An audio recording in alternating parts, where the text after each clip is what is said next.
cool. And he brings down the gates, shuts off all the elevators, locks the doors, turns off the escalator. And I was like, you know, they can still walk on that.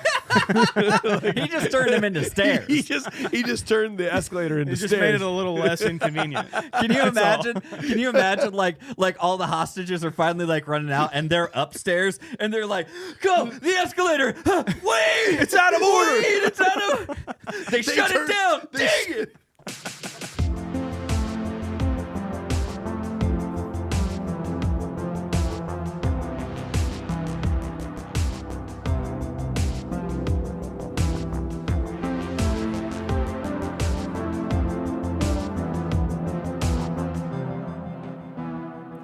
Well, hello there, and welcome to The Confused Breakfast.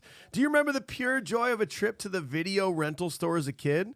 It's hard to beat the ease of the modern era and streaming platforms where you don't even have to leave your couch. But there was something truly special about heading to Blockbuster, picking out a movie by hand, grabbing some Twinkies, and heading home to watch it. On this podcast, we revisit and dissect some of our favorite childhood movies from that magical era to see if they still move us the way they did as kids. I'm your host, Mike Schulte. Joining me, as always, two dudes who know what a TV dinner feels like. Sean Pryor and AJ Venz. How the heck are ya? Boy, do I. Welcome to the party, pal. Bachelor life, am I right? Batching it up. Yeah. I had lost my contact in my eye somewhere Inside of your during eyeball. your monologue, and I was really concerned I wasn't going to find it in time, but I did. And It's now, a great feeling, isn't it? now I know what Bruce Willis's feet felt like in this movie. Did it really just like, does it go back in behind your eyeball? It's Oh, like yeah. one of these things where it's like it slides over and it's just like sitting right over here. God damn it. It's yeah, it sucks. I But- kind of like it. Sometimes it'll fold over on itself. God, Yeah, it sucks. fucking disgusting. TV dinners. Well, Hungry boys, man. on today's episode, we discuss the number 118 rated movie on IMDb, nominated for 4 Oscars and set in stone as 100% a Christmas movie by our smart, beautiful Patreon members last year in a vote. true. The first and subsequently highest ranked of the 5 total movies in this franchise. We're, of course, talking about 1988's Die Hard. Yeah! Well, dang it. Ladies and gentlemen, it's time for another nostalgic journey to the past with The Confused Breakfast. Sit back, relax, and enjoy wherever you are in the world. Take it away, boys. Gotta do that. This episode is sponsored by America's #1 meal kit, Every Plate. We're going to talk more about that later. And like we did mention there, that this was put to a vote. All the cool kids in the world have a debate about Die Hard. We even did that last year. Yeah. Some of us were like, no, it's not a Christmas movie. Some were yes. So we put it to a vote. 73% of the smartest people in the world, the members of our Patreon, patreon.com/confusedbreakfast, voted and said, yes, Die Hard is a Christmas movie. So that is canon around here. Yep. And that's the last we're going to talk about it at this point. That's the last we can argue about it. It is a Christmas movie. Right. And the beauty of that is now we're doing it. Now we're reviewing this movie, whether you care or not. This movie's finally in the podcast. Yes. Yep, you did it. It's here. It was either going to be a Christmas movie to be reviewed at Christmas, or it's going to be not a Christmas movie and reviewed in July. July, when it the came out. furthest away. Yeah, exactly. So if you are new to the podcast, thanks for being here. We're going to review Die Hard scene by scene with a modern eye, but what we like to do first is we talk about it nostalgically. What our first thoughts were as children, what our nostalgic rating was. Sean, let's start with you, man. What do you have to say about this? I believe I first started watching this regularly on Christmas. I went to my stepmom's sister's house in Illinois for Christmas to see my dad, and we would open presents there, and the kids, my brother and I and like my step cousin would just play video games down in the basement. We'd play Halo on the original Xbox and have a good time, and then Die Hard would just be on TV, and so we would watch it.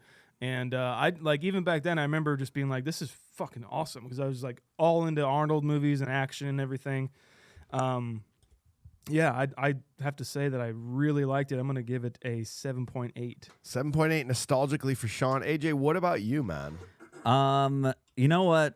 let's take this back, guys, to like a few episodes into this podcast. Think about like Lethal Weapon or like, I don't know, there was a couple in there. But yeah, so like the first 25 minutes of this movie, never saw it. I didn't know how he found himself in this conundrum. He was there. I was like, well, why doesn't he just walk out?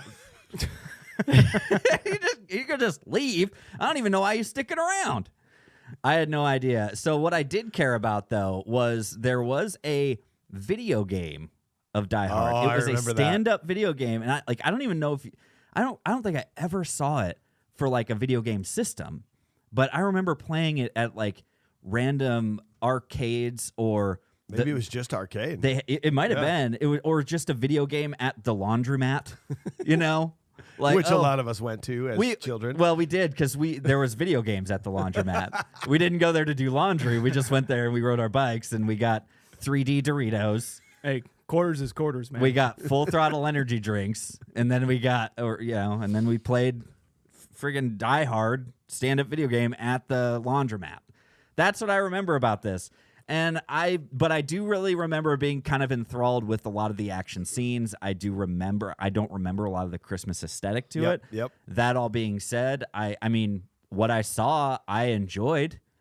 So, and then we also had the Family Matters guy in there. So I was like, hey, cool. That's dope. He's lovely. Dope. This was super fun to me. And all those thoughts bring it to a nice solid 8. Nice solid 8 for me. I definitely, I mean, you think about the movie cover of this, like that drew me in right away. Very iconic. Bruce Willis's face there, the buildings blowing up. I remember always seeing it at Blockbuster, but being a young kid, I couldn't watch it until I think my cousin's parents bought it on VHS. Watched it, loved it, action. Didn't really feel like an R-rated movie to me. It was like, oh yeah, well, people die. Who cares? Mm-hmm. You know, like there's no well, there's a couple boobies, I guess, but nice. But I was like, I don't know what those are. I don't like those. Not on TBS, there wasn't. No. So I definitely liked it as a young kid. However, as I continued to get older, this dialogue of the Christmas thing popped in, which honestly kept me from watching it. Yeah. It was this weird thing where I maybe haven't seen this in 15 to 20 years perfectly on purpose because I'm like, screw that. I'm not doing it. So nostalgically, like I'm going to give it a 6.4. I think it was okay, but it was never so important to me. You didn't want to watch it because it had Christmas ties? No, because everybody's like, it's a Christmas movie. Oh. I was like, no, it's not. Screw you. And so you didn't want to like I didn't have want to watch it on Christmas. Is that what you're saying? Yes, correct. Okay. Which then I'm like, yeah, I'm just not going to watch it anymore. Yeah. We do have an executive producer on the show today. We got Starling. He says, I was introduced to John McClane in 2007 through a less common route. I started with Die Hard 4 in the theater, where Bruce Willis was definitely the star, but Jeepers Creepers Justin Long in the middle of his solid mid-aughts run was part of the appeal. I haven't seen it since, so Die Hard 4 is a bit hazy, except for the iconic, though equally implausible and undeniably badass car flipping in the tunnel scene. I knew the gist of Die Hard 1 and that it took place in some building in LA. Maybe the building explodes, but somehow I had never seen this one. Maybe because I grew up in the Schwarzenegger household. Die Hard 0, True Lies 14. But about 5 years ago, I heard two guys argue whether Die Hard was in fact a Christmas movie. I didn't see how that was possible. Taking place near Christmas does not make it a holiday movie. That goes for you too, Iron Man 3.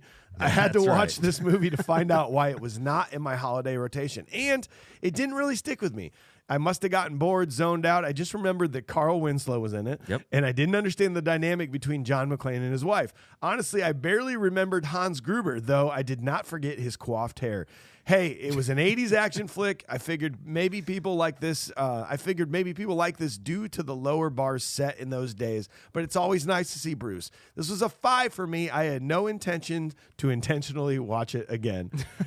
So nostalgically, 6.8. Not great, guys. You know, it's going to fall right in the old... Being 6.8 ain't so great. Ain't so great. 6.8 is going to tie in the 74th spot with Texas Chainsaw Massacre. Right above Karate Kid is how we feel nostalgically about it. Makes But perfect sense. that's the best part about this. We strip it away. We move on to a modern eye. So first, we got to learn the important details of the movie. Sean, what do you got, man? All right. Produced by Lawrence Gordon and Joel Silver. Yeah, he's here. Get it cleaned out.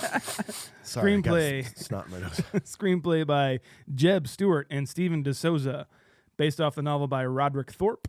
Music by Michael Kamen. He's back again. Last Action Hero, Roadhouse, and Lethal Weapon. Yeah. Cinematography by Jan de Bont, director of Twister. Cast. Directed by John McTiernan. There He's he here is. again. There he Last is. Action Hero. 2 in a month. That's pretty awesome. Wow. I like seeing that. Cast: Bruce Willis, Bonnie Bedelia, Reginald Vell Johnson, Paul Gleason, Deborah White, William Atherton, Hart Bachner, James Shigeta. Careful with that one. Alexander Godunov, Clarence Gilliard Jr., Al Young, Robert Davey, Mary Ellen Trainor, Alan Rickman, and Rick Ducommun. Yeah. I guess we'll talk about it. We might be talking about it later. Talk Okay. about it.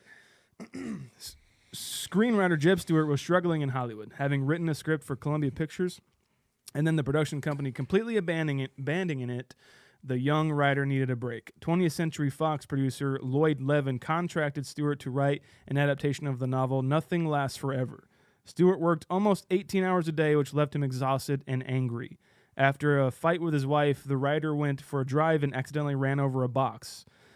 He was like panicking. It was like a huge like industrial box, I guess, and he pulled over to the side of the road, thinking perhaps the box could have had something in it, something alive in it, like a homeless man or a dog or something. Yeah. Who knows? Stewart went back to make sure the box was empty, and indeed it was. That is where the idea of the main character going through a tumultuous relations with his wife, and the fact that no reconciliation was had before he left his wife was born. According to original author Roderick Thorpe, the script was pretty faithful to the source material. Stewart finished the script in 6 weeks, and when he turned it in, the film was greenlit the next day because 20th Century Fox needed a summer blockbuster. John McTiernan was hired due to the success of Joel Silver and Lawrence Gordon's other hit, Predator. McTiernan wanted the tone of the film to be more lighthearted and less cynical than his previous films. He got his wish, as the original novel was much more of that, and the script adaptation was indeed more lighthearted. Being based off the novel, the book was actually part of a series, and a film had already been made in that universe called The Detective, which starred Frank Sinatra. Fox was then contractually obligated to offer the role of John McClane to Sinatra, but he declined. Sylvester Stallone, Richard Gere, James Caan, Al Pacino, Burt Reynolds, Don Johnson, Mel Gibson, Nick Nolte, Harrison Ford, Clint Eastwood, and Arnold Schwarzenegger were all offered the part, but turned it down. I think Schwarzenegger was actually close to accepting it, but he wanted to focus more on his comedic career, like Jingle All the Way, as we will hear. And he, instead of this film, made Twins. Oh. When Bruce Willis was approached for the role, he initially turned it down as well because he was busy with TV series Moonlighting. But when co-star Sybil Shepherd became pregnant, Willis's time freed up and he accepted the role. Willis, he was paid $5 million at the time for this role, and he wasn't really heard of as like a leading man as far as films go. I think he only did one movie before this. And he was more of a TV guy and more of a comedic TV guy. So it was like a huge gamble for the production company to have, because success didn't really translate from the small screen to the big screen as far as transitioning actors goes. It wasn't really ever heard of. And so it was a huge gamble for them to cast him in this. But it was his second movie role ever. Wow. It was Die Hard. Damn. The film underwent a massive rewrite up until the film was shooting, which added many key scenes, including the face-to-face meeting of McClane and Gruber at the end of the second act. Principal photography began in November 1987, and filming took place almost entirely at Fox Plaza in Century City. The production needed a building under construction, so Fox obliged under the condition they could only film at night. None of the film was storyboarded, as DOP Jan de Bont thought that would make his job redundant. So director McTiernan and de Bont would come up with detailed shot lists for the day of filming. Die Hard was released on July 15th, 1988, and on a budget of somewhere between 25 and 35 million. The film made somewhere between 139.8 and 141.5 million at the box office. It was nominated for 4 Academy Awards, including Best Sound, Best Visual Effects, Best Sound Effects, and Best Editing, and has cemented itself as one of the best action films and a lot of people's favorite Christmas film of all time. 73% of people's favorite Christmas movie of all time. There you go. All right. Well, thanks, Sean. Up next, we have AJ. We got to learn about the critics, the fans alike, what they thought, reviews and ratings. What do you got for us? Welcome to the party, pal. Yeah. It's time for the tomato meter. Gross. Ew. Very much unlike the splat that man took on that car. See? This is 94% certified fresh. Wow. 94. That's per the critics. And of any movie we have done, that is tied in the 18th spot with Speed. Wow. Per the critics. Okay. That's how they feel. That's a good double feature. Yeah. I like that. That's that's a lot of action. A lot of That's a action. lot. That's Woo. a lot. Actually, I think Jan de Bont directed that. Yeah. No, he said, Bring my didn't, heart down. I had a note on that apparently while making Die Hard, cinematographer Jan de Bont got trapped in an elevator, and that gave him the inspiration for the opening scene No shit. of Speed. That's Oh, awesome. Just no. throwing that out there. Well, it could have been shorter. And the credit sequence. 94%. The audience are in full agreement at 94%. That's rare. It is very rare. Doesn't happen all the time, but they agreed 100% that it's 94%.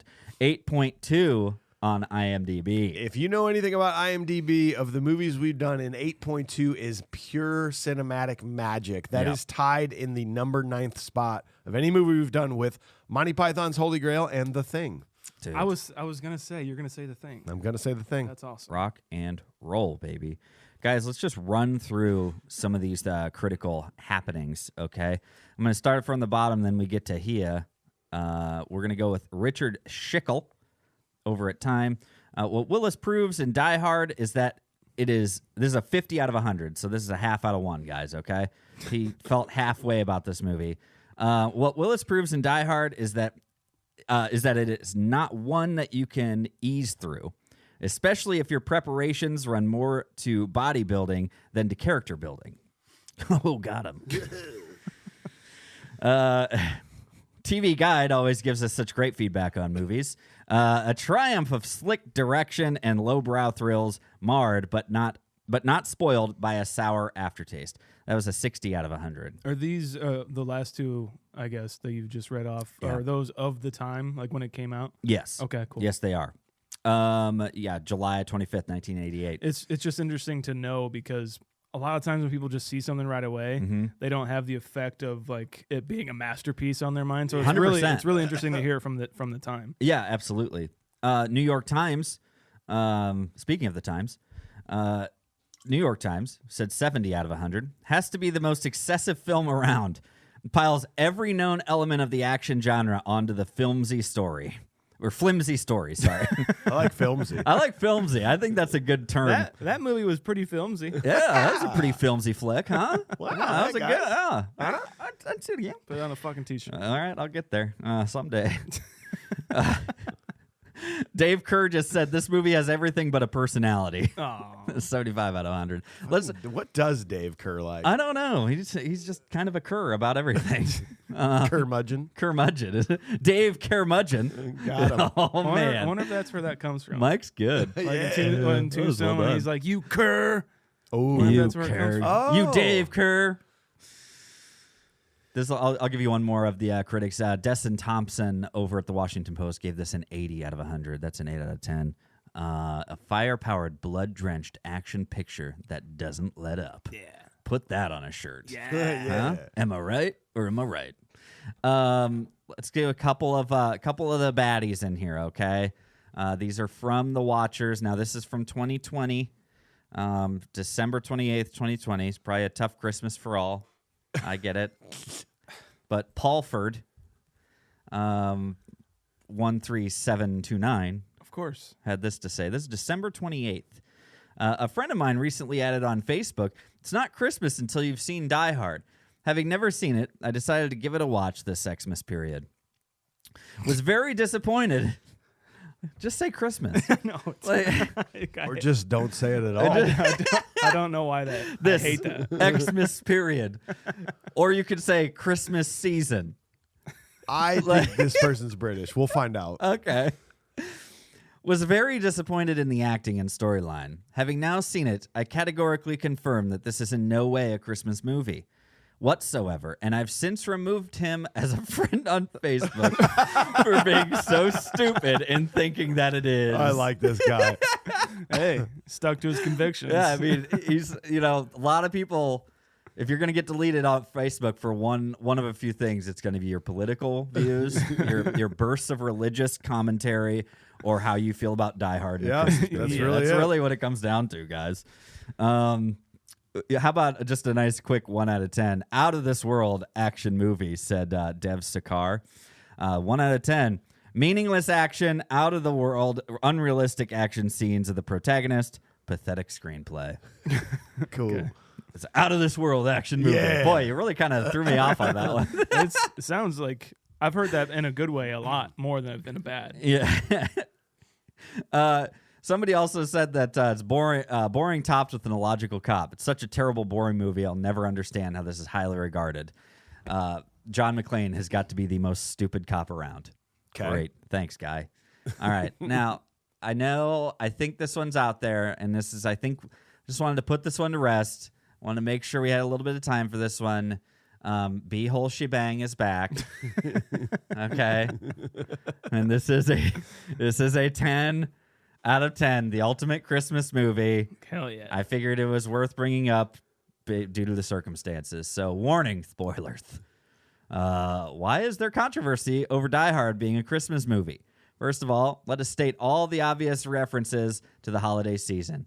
1, we see John in the airport with a giant stuffed bear with a bow, an obvious Christmas present, we'll assume, for his daughter. We see birthday. Yeah. Number 2, we see the Christmas party with tree decorations, several of the women in festive dress. 3, Takagi addresses the party and wishes everyone a Merry Christmas and Happy New Year. Let's roll through some of these other ones here, right? Holly tells her pregnant secretary to join the party. She's making her feel like Ebenezer Scrooge. When the phone with her daughter and asks if daddy is coming home, Holly states, we'll see what Santa and mommy can do. Also tells her daughter no stooping for presents. Limo Ride explains why they are separated and getting together for the holiday. Plus, Christmas in Hollis. Hello. Come on. We see another Christmas tree in the lobby, Nakatomi building. We'll just keep cruising. John decorates a dead guy with the Santa hat, and now I have a machine gun. Ho, ho, ho. There's a Christmas tree at police dispatch. Let's move on. Sergeant Powell tells the man pretending to be the guard, Merry Christmas. He then leaves singing Let It Snow. Theo calls out where the SWAT team is going by starting the night before Christmas. I'll skip a couple of these. Please. They drive off and we hear don't Let It need Snow. this. We see use of Christmas throughout this movie. Are there times where the action takes us away from Christmas narrative? Absolutely. However, we always come back around to it in some way. This is a movie about a man trying to spend Christmas with his estranged family at its core. Now, is Christmas the central theme of the movie? Could it take place at any other time of the year? Does it have to be a Christmas in order for the plot to make sense? I would argue that it needs to happen on Christmas. Hans and his goons needed the building to be mostly empty and little security on duty. The Christmas party assured that the building would be mostly empty. They needed hostages to pull off the heist. To me, it's always been a Christmas movie that can be enjoyed any time of year. Yippee-ki-yay, mother effer. All right. B-hole shebang. B-hole shebang. I agree with him. Had I agree with them. Hey, it does say she in the name. Well, Okay, it could no. Hold on. It could be B-hole she-bang. Yeah. Or it could be B-holes he-bang. Right. Oh. You see what I'm saying? Yeah. Like multiple buttholes he-bang. Yeah. Or one butthole she-bang. This is what we're getting out of that? Yes. Yeah. Because I really don't care. Yeah. I really don't care. Mike's over it. I'm over it. We said we weren't going to talk about this. I had to bring it up. We're putting it to rest. We're putting it to rest by starting more controversy. B-hole shebang has the final word. Okay? Right. As far as I'm concerned. Look, B-hole shebang. I know it's on my Christmas list. Huh? All right. Okay. Well, thanks, AJ. So I got to tell you, Die Hard was released 35 years ago, and a lot has changed. One of the things that's changed the most is the price of food. It's so easy to feel these rising prices at any point of the year, but it seems to be exponentially worse around the holiday season. I'm so pumped to tell you a secret I've learned to save money while eating better than I ever have. The secret is today's incredible sponsor, Every Plate, America's best meal kit. I had a major problem in 2023 that I'm working on correcting. everything. I got addicted to getting delivery to my house. $40 here for lunch while I was home, $50 there for dinner after the baby wiped my wife and I out for, no energy to cook. Let's just order. You've been there. All of a sudden, you're hemorrhaging money without even realizing it. Every plate is 50% cheaper than your average fast casual meal. They're the easiest way to eat affordably. Sorry, I will do a quick little, just switch to the group right there. Michael.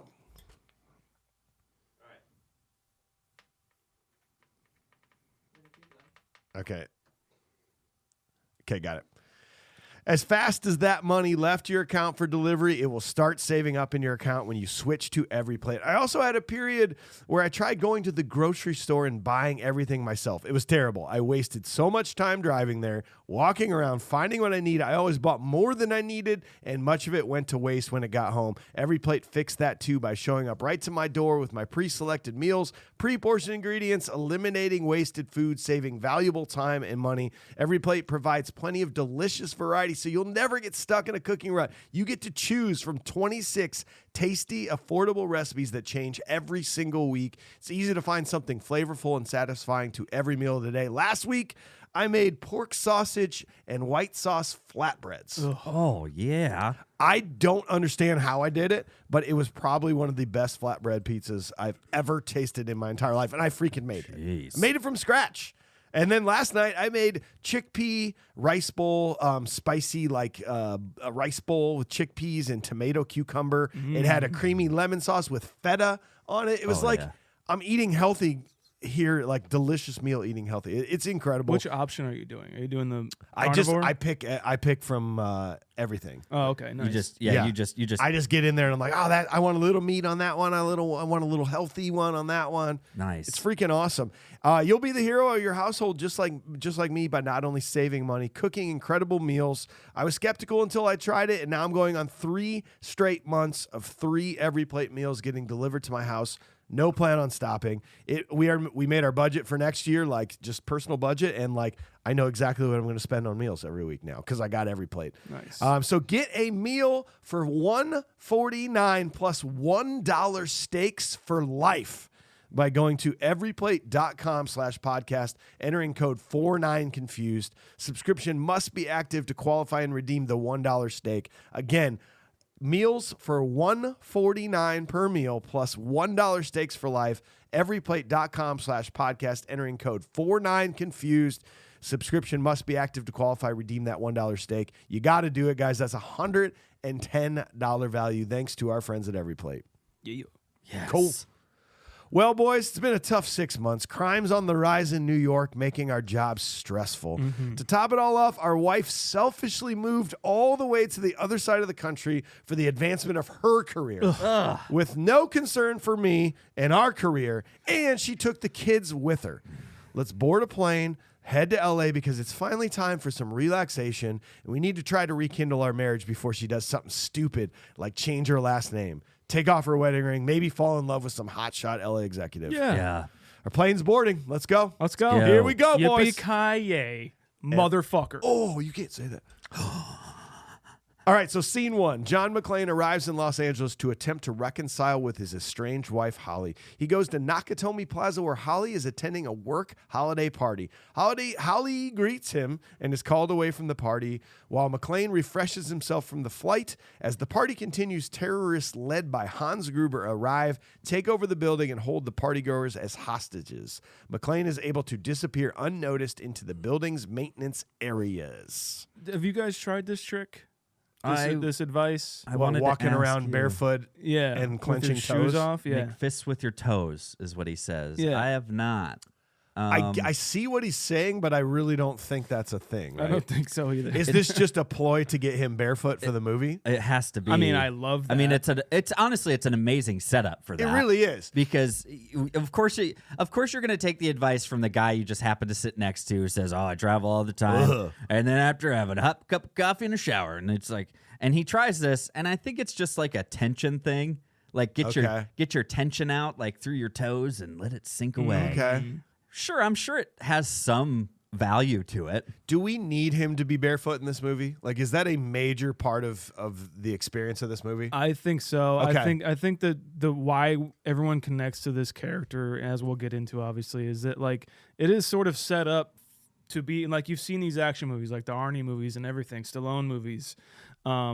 They're unbeatable bastards. You know, they're going to win in the end. It's inevitable because there is 4 or 5 movies in the fucking series already. Yeah. You know, and then at this point you see this character who you presume to be that way. Like he walks into the airport and the woman looks at him like, oh, fuck yeah. Like, Okay. Yeah, they're all always attractive in these movies as well. Mm-hmm.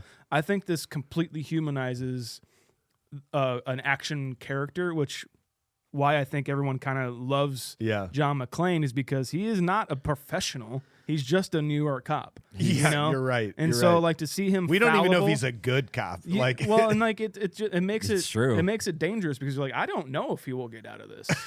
And like, but like, you know, all of his like kind of guerrilla warfare tactics Yep. are just like him thinking on the fly, you know? It's a lot of him becoming it helps strip away, like you're talking about, that invincibility factor, and really takes him back because he's quite literally like stripped down to almost nothing. Yeah. You know? And I think it adds a vulnerability to the character that you need in this movie. yeah. You know? So really, whether or not that works or not, this is your easiest way to get him uncomfortable and his shoes off in the movie. He needs a place to change. Yeah. He technically wasn't even really supposed to be at this Christmas party. It sounds like. It sounded like he invited him directly, kind of. Yeah. Like he sent for the limo. Like the boss did. Takagi did. Takagi seems like a great fucking boss. does. He's my huggable face. No, you got one? I have a Cool. huggable face, and it is In Takagi. the Christmas season, we don't punch faces. Yeah, pretty much. Okay, we just do. Okay, Yeah. I like that. I mean, And I'm gonna be punching I've got a face. punchable face. No. No. It's Christmas season. I thought I wrote a huggable face down. He might be it. Takagi is definitely like that guy. He seems like a great boss. We don't know what he's doing though, because there's some very seedy underlying thing. Like this is not your average company. No. For the fact that they have that vault on site and all this stuff in there, like we don't know what this company's actually doing. Yeah. It's true. He may be a terrible, terrible bad guy. That may very well be, but in like, I just fill the blanks in my own correct. self, you Right. know. I think he might be like partnered with someone who is like that, and so I'm like, maybe he doesn't really even know. He actually doesn't know the codes that Hans is trying to get from him or whatever. You know, maybe like the passwords or whatever he's trying Yeah. to get. Maybe. Yeah. But I like to think that because I like him. because I like him a lot too. It is sad when he goes. Yeah. Yeah. I think so. I also want to make it kind of clear too. You were talking about he had really more of a TV career before this. Bruce Willis did, and really he had more of a heartthrob vibe than anything. Mm-hmm. Like I know I'm pretty sure between whatever his last movie or his first movie was, like he probably added a little bit of muscle, you know, because he's going to be in the tank top and everything. But he was really more of like that heartthrob kind of a guy, like on TV and stuff. And it's kind of a nice nod of him getting off of the plane while he's getting stewardess. off, and the stewardess is like, "Oh, It was a Yeah. very long look. yeah, oh yes." Well, he's got that fucking smirk, man. I know. He's got that Bruce Willis like charming smirk. That's Yeah. me doing it. Yep, that's nailed it, dude. yeah, you got it. I like Sexy, that. huh? Yeah, that's hot. Thanks. Wow. Well, he makes just being an average guy like awesome, right? Yeah. And even stuff that I find like I'm not a smoker, and like I'm just like if people are smoking, I'm like, what the fuck's the matter with you? But then Bruce Willis makes smoking look so fucking cool. Mike, you said it in The Did Fifth we- Element. Oh, dude. And I'm 100% on board. Maybe the best cinematic smoker of all. He's Cinematic at smoker, least that's I don't right. know who they are, but he's at least top Ryan 30. Gosling's one. I know that. Yeah. That's tough. Maybe Russell Crowe. I don't Sounds know. like a good idea for a brunch. boom. The best smokers, best on-screen I smokers. think Roll that that sounds content, great. baby. Roll that content. No, nobody smokes better than Bruce, really, at this point, in my opinion. I think a big part of that is how well he can talk with a cigarette. Yep. Yeah. Ryan Dude, Gosling's you're the so same right. way, and it's just gotta, yeah, you know. I guess it's gonna be like a look. If you're looking for a party, I'm here to have one. It's like, And, like, it's like he could say anything. It's Because just the like he's smoke got that is- like dancing cigarette in his And mouth. because the smoke is like getting in his eye, he's got that natural like charming squint too. Like, well, Yeah, well, just it's so good. It's better than being caught with your pants down, right? It's like, Yeah, I guess. oh, okay. I have a barefoot, huh? here's a prop. I got to go for it because it was the only one I could think from this. I'm sure there's better ones, but I want the teddy bear Oh, okay. because I want to give it to Willa. But also, did you realize where else that teddy bear came from? It was in another fantastic movie of the era. It was the same teddy bear that Jack Ryan had in The Hunt for Red October. Oh, Really? Alec Baldwin's character in The Hunt for Red October. 2 years later, No kidding. he's got a bear on an airplane. No It's shit. The exact same teddy bear. Just Like another- they used the same prop. I think it's another John McTiernan movie too. Right? It might. There you go. Yeah. So I not only want it just for Willa to have because it's a cool bear, but also it's been in 2 movies. I like that. Hell Yeah. yeah. I dig that. I want the original I Have a Machine Gun Now ho ho ho sweatshirt. Ooh, That's good. Yeah. I want that one that that'd he's be wearing. tight. That's really well done. I want the sign that Argyle is holding. It says Jay McClane. Nice. Just right there. Just put it up right behind me because I do have a little bit of a problem with like his last name that it's Mick Clane.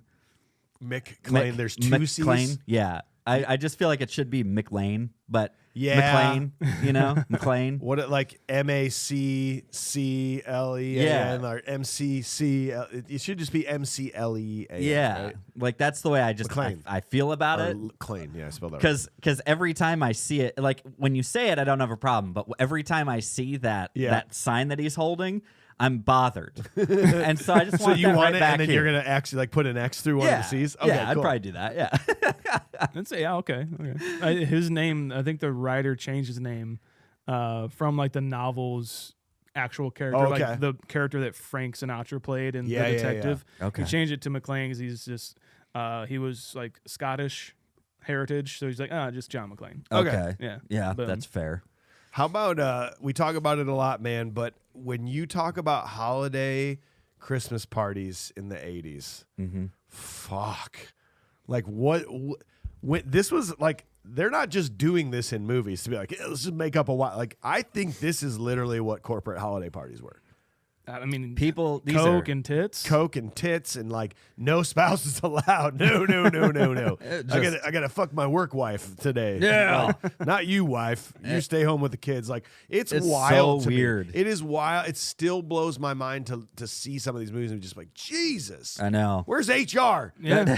They weren't invited either. They're on holiday. They're Yeah, spending go time with home. their family. They Look, were. They're already stressed enough with all the shit that goes on normally at these places. They're high stress jobs or whatever, and you're going to invite HR? No, they don't want to be invited, and everybody needs to. We just need to let them blow off some steam. Let's have a good holiday party and Blow lots of alcohol and literally blow And blowing. and blowing. I speaking of all of this, or the corporate mentality, I was like, where is Frank Cross? He is in this building somewhere. He's gotta I be. know he is. Yeah. I know we just watched Scrooge, but I'm like, this is if he walked by, I'd be like, yeah, that makes no, total that makes sense. a lot Yeah. of sense right Yeah. there. Yep, there he is. Kind of fun. Do you like the no, I'm gonna wait on that. You Okay. somebody else Well, talk. can we talk about Ellis? Yeah. Yes. He's not my punchable face. Because You he sure? gets it. I mean, he gets it. He gets Are you- it pretty good. Are you going to Yeah. waste a punch on a guy that's already going to die? You know? No, but like this, I don't know. I've known people like this who are just like, yeah, man, I know about everything, you know. Yeah. Ooh, I get don't away know. with everything Yeah, too. it's just like I can talk my way at everything. I can Yeah. talk you into anything. You know, It is I pretty hate shitty. people like this Yeah. so much. And what a terrible suit this guy is wearing. I know you can't really judge fashion, but it's just oversized. It's got these colored stripes, colored like broad stripes. All it just Definitely everything- shoulder pads. Oh, everything about it just makes me be like, you deserve my punch, but I'm gonna hold it. I know. I'm gonna hold it. It's so terrible. And like, by the way, I don't think there's a redeeming quality about this guy, other than the fact that he did kind of play it somewhat cool when he like later on when he's in front of Hans. I actually technically, I think sort of humanizing Ellis a little bit. Like he doesn't when he does go into that office and he talks to Hans.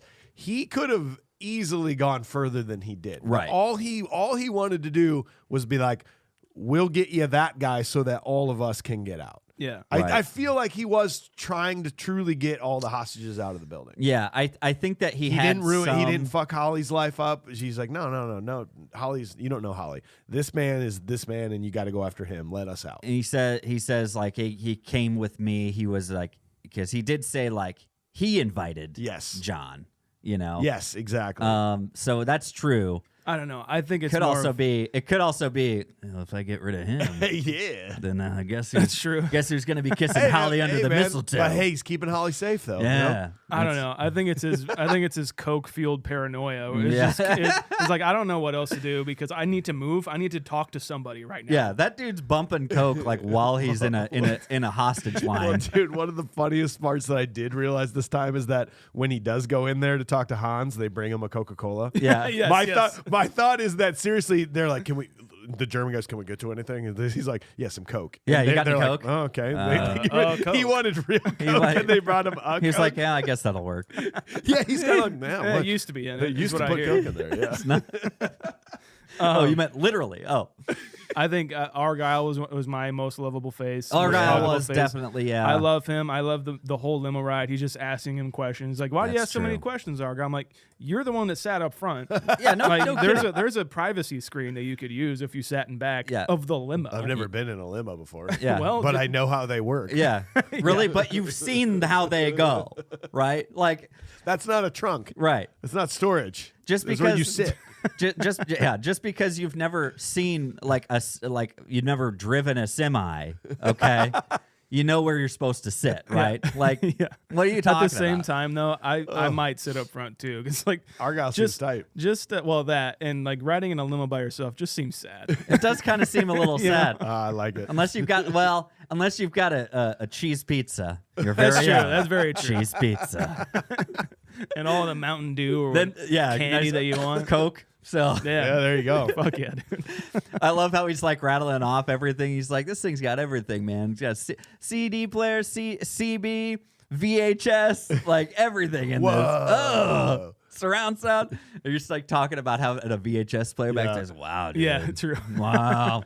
I'll tell you what, guys, like I love, we talk about a lot of things that we just love, like, high school movies and heist movies for me. Anytime I get a chance to see like a well thought out heist plan come together, Bump it in your and veins. just put it in there. Yep. Just put it in there. Like, I love watching the organization of them arriving and all the stuff that they do and how perfectly planned out it is. This guy does that. That guy does this. We go up. We know this. We knew what was going to happen. Here we go. That's like one of my favorite things ever. But I did really have to laugh that they put all these security measures in place and the guy goes, cool. And he brings down the gates, shuts off all the elevators, locks the doors, turns off the escalator. And I was like, they can still walk on that. He just turned him into stairs. he just turned the escalator into It just stairs. made it a little less inconvenient. Can you imagine? Can you imagine like all the hostages are finally like running out and they're upstairs and they're like, "Go the escalator! Wait, It's out of order. Wait, it's out of." They shut it down. Dang it! I laughed. Now what do we do? They wasted a shot. I'm like, look, the elevators have turned, or the escalators have turned off. I was like, so They stay on it for a second. It's like, Wait, and then somebody, so you've got all the hostages, and they all just like run into each other, and somebody's like, "No!" I fucking love that stuff. You so lost much. Frank? Yeah, he's gone. escalator got him. He's in the middle of the escalator. We don't know what to do. He's stuck. He's like down there and stuck. He's like, "Oh God." Oh yeah, that made me laugh I want quite to a talk. bit. Yeah. I want to talk about Alan Rickman as Hans Gruber in this because especially on this watch, I noticed a lot more from him, just because his like physical acting is just like as soon as he walks in, it's like the group, and then he kind of rushes ahead of everyone, establishing dominance, establishing to the audience that Right. he's like the bad guy, But also with his hands in his pocket, he's Mm-hmm. not carrying any equipment or guns or anything. He is just in control. I like that you can get that aspect visually right off the bat, and Yeah. like even going through the movie, he's like touching everything. He's just kind of like rubbing everything, and like because like he's owns it now. Nothing Like, is off limits. he thinks to this building man. is his now, you know, and like you kind of feel like that as an audience member. Yeah. I think he's just completely underrated in this. Almost, I know everyone loves him, Yeah. but just a little subtle. He deserves subtleties more, he is what has. you're saying. Yeah, Like, he's just so good. yeah, like even a nomination, like he's that good. Yeah. Yeah. To be honest. Well, and a little bit of like some of the great background of this is that he was a stage actor. Yeah. Yeah. And I mean, I think they offered him this movie, or he found out about it, like 2 days when he got to like L.A. He's And- like 42. At the yeah, time. and he was a stage actor, a very very like good stage actor. It was either Tiernan or one of the producers, and they saw him in a play, and he was kind of playing a villainous person, and they said, we want him for this role. And I think there were other people like up for it and whatnot, but really it's his first soiree into film. Wild. And I think it lended a lot to his character of you have to.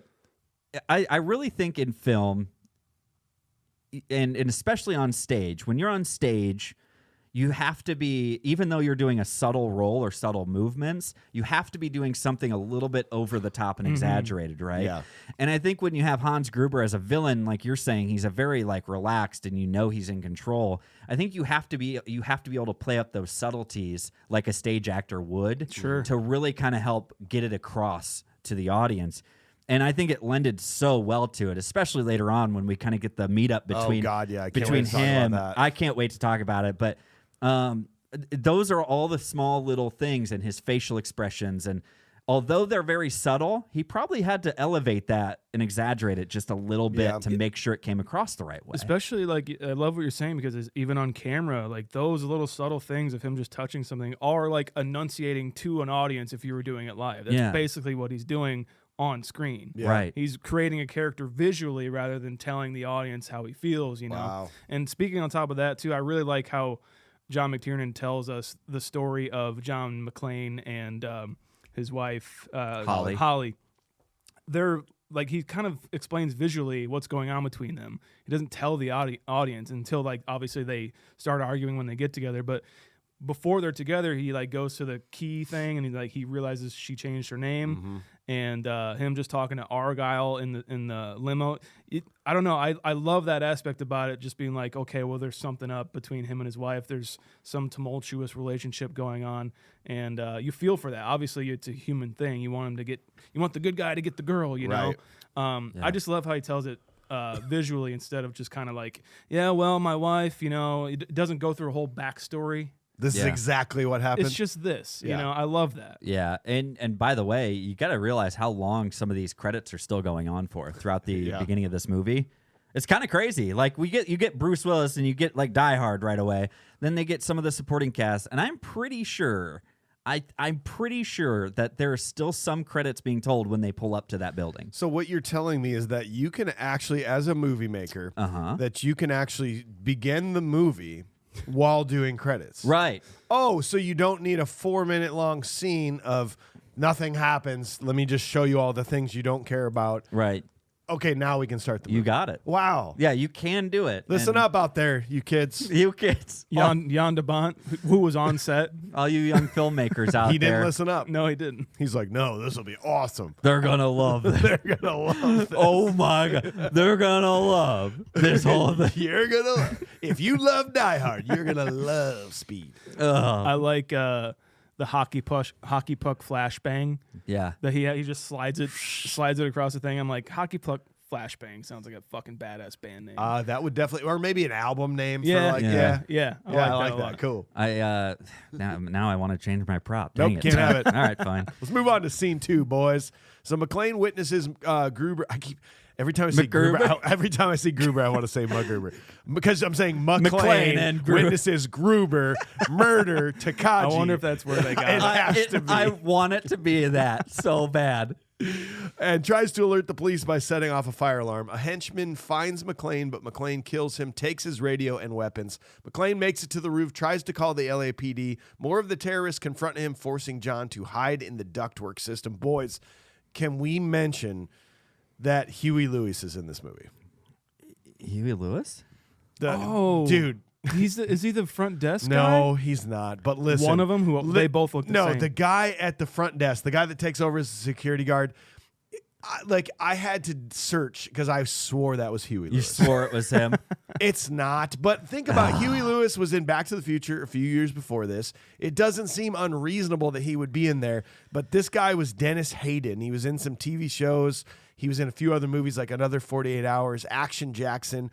Not too well known, but my God, if you look at these guys side by side, they are identical. They are spot on doppelgangers. Oh my God. I think for a long time there was an internet myth that was That Huey it was Lewis. him? Really?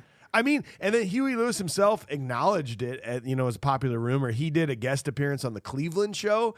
The episode was called Die Semi-Hard, which was a loving tribute to Die Hard. In the episode itself, Lewis voices a parody of Eddie, literally credited as guy who looks like Huey Lewis.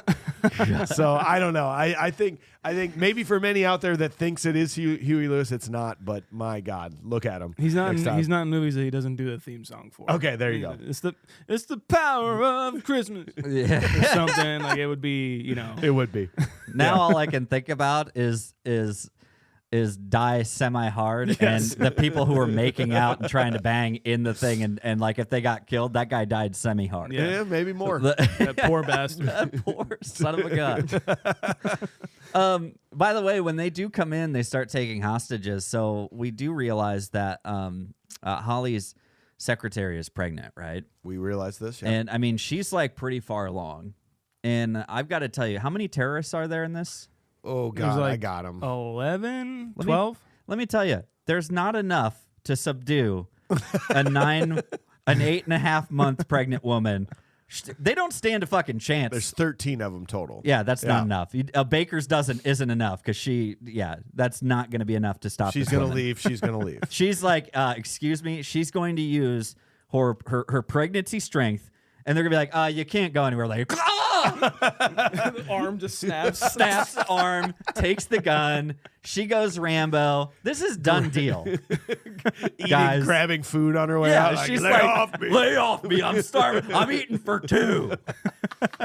It's like you've been through this. Yeah, well, The fucking baby reaches out her stomach, like doesn't like protrude, but just like you can see the little hands and it grabs a gun. Yeah. So she's just like eating stuff with a gun, like right here.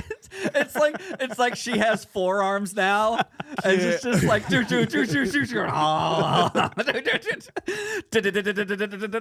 They don't stand a chance. Meanwhile, they John don't. McClane is bleeding from every place on his Yeah. body. He's like, all I had to do was just entrust you. Yeah. What the fuck? It's literally it. I like how Takagi keeps his cool here, especially being like held up. Like seems like a very reasonable guy here. Well, and Holly was like, no. Yeah. You want to stay back? But he's like, no, I need to be the representative of this group. I need and to protect my workplace. I feel bad for him that the way he goes, but it also is like another thing with Hans Gruber where like he will kill you. Mm-hmm. You know, you like see this pretty. he does seem like pretty in charge and kind of also keeps his cool, but he will kill anybody that gets in his way of what he's doing. He doesn't need anybody else to pull the trigger for him. I think that's what's very important about this scene is like, oftentimes you have a lot of like head bad guys who decide kill him and he turns his back, and as he's walking away, you can see it happen in the background. Yeah, right? do it. Hans Gruber doesn't need, and in fact, I think an even more sinister point of this, he removes the silencer from his gun. Right. To make sure that can be heard. Oh my God, I did not even think about that.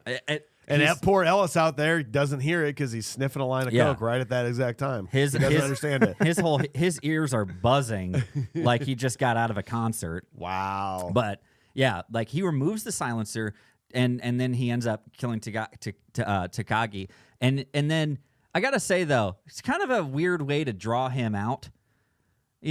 Of being like, Mr. Takagi, high school graduate, Mr. Takagi, summa cum laude, wasn't magna cum laude, Mr. Takagi. It's like, stop saying my accolades. I'm here.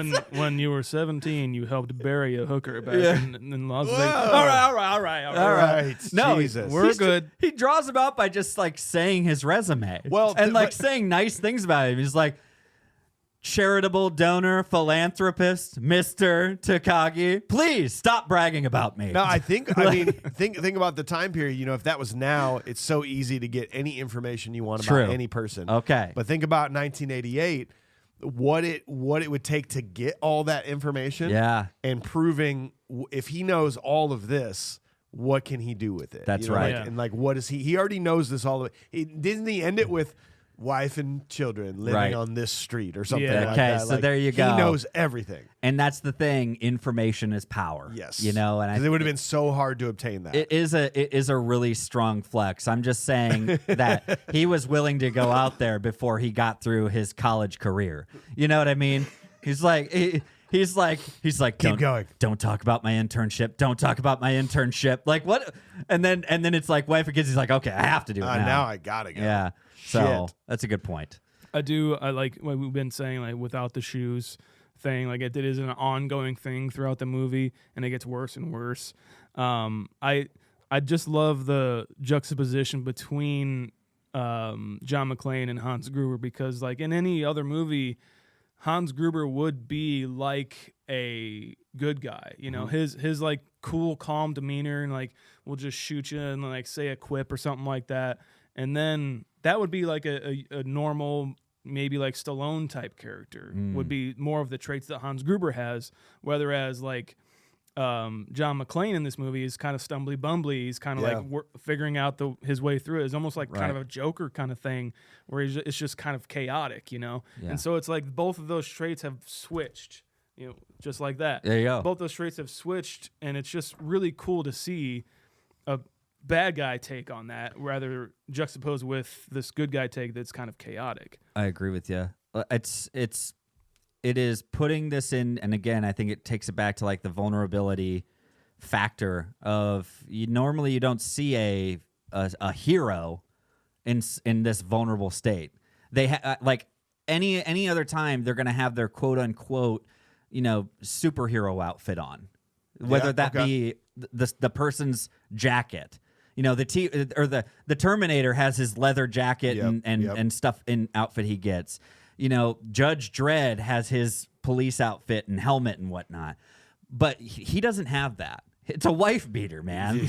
Like just getting progressively dirtier. and he's just getting worse and worse and worse along the way. And his demeanor too. I remember he spent some time with like real police for a long time, and this idea of him kind of almost not taking anything seriously really came from the time he spent with them. Wow. Because he kind of realized, like, I mean, especially in these dire situations, they have to use this dark humor almost to kind of help get them through these scenarios. And he says all these cops are doing it, not just a couple of them. And that's where he really pulled a lot of this from. And he's not necessarily like good at what he's doing right now. You know, like he keeps making mistakes and like mess ups. You know, even when he's trying to go down the shaft and then he slips up and he grabs this.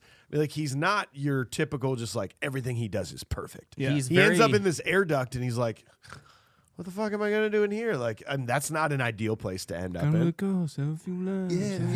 Is that the most iconic visual shot? It's amazing. The head-on shot of him in that thing with the lighter. With that lighter. Like, I think that's the shot. Yeah. I mean, it's right there. Yeah, I'm just saying. Oh, weird. I wish I would have got one of those shirts. yeah, I know. I wish you would have too. It's almost like they sent 3 of them. I know. Oh man.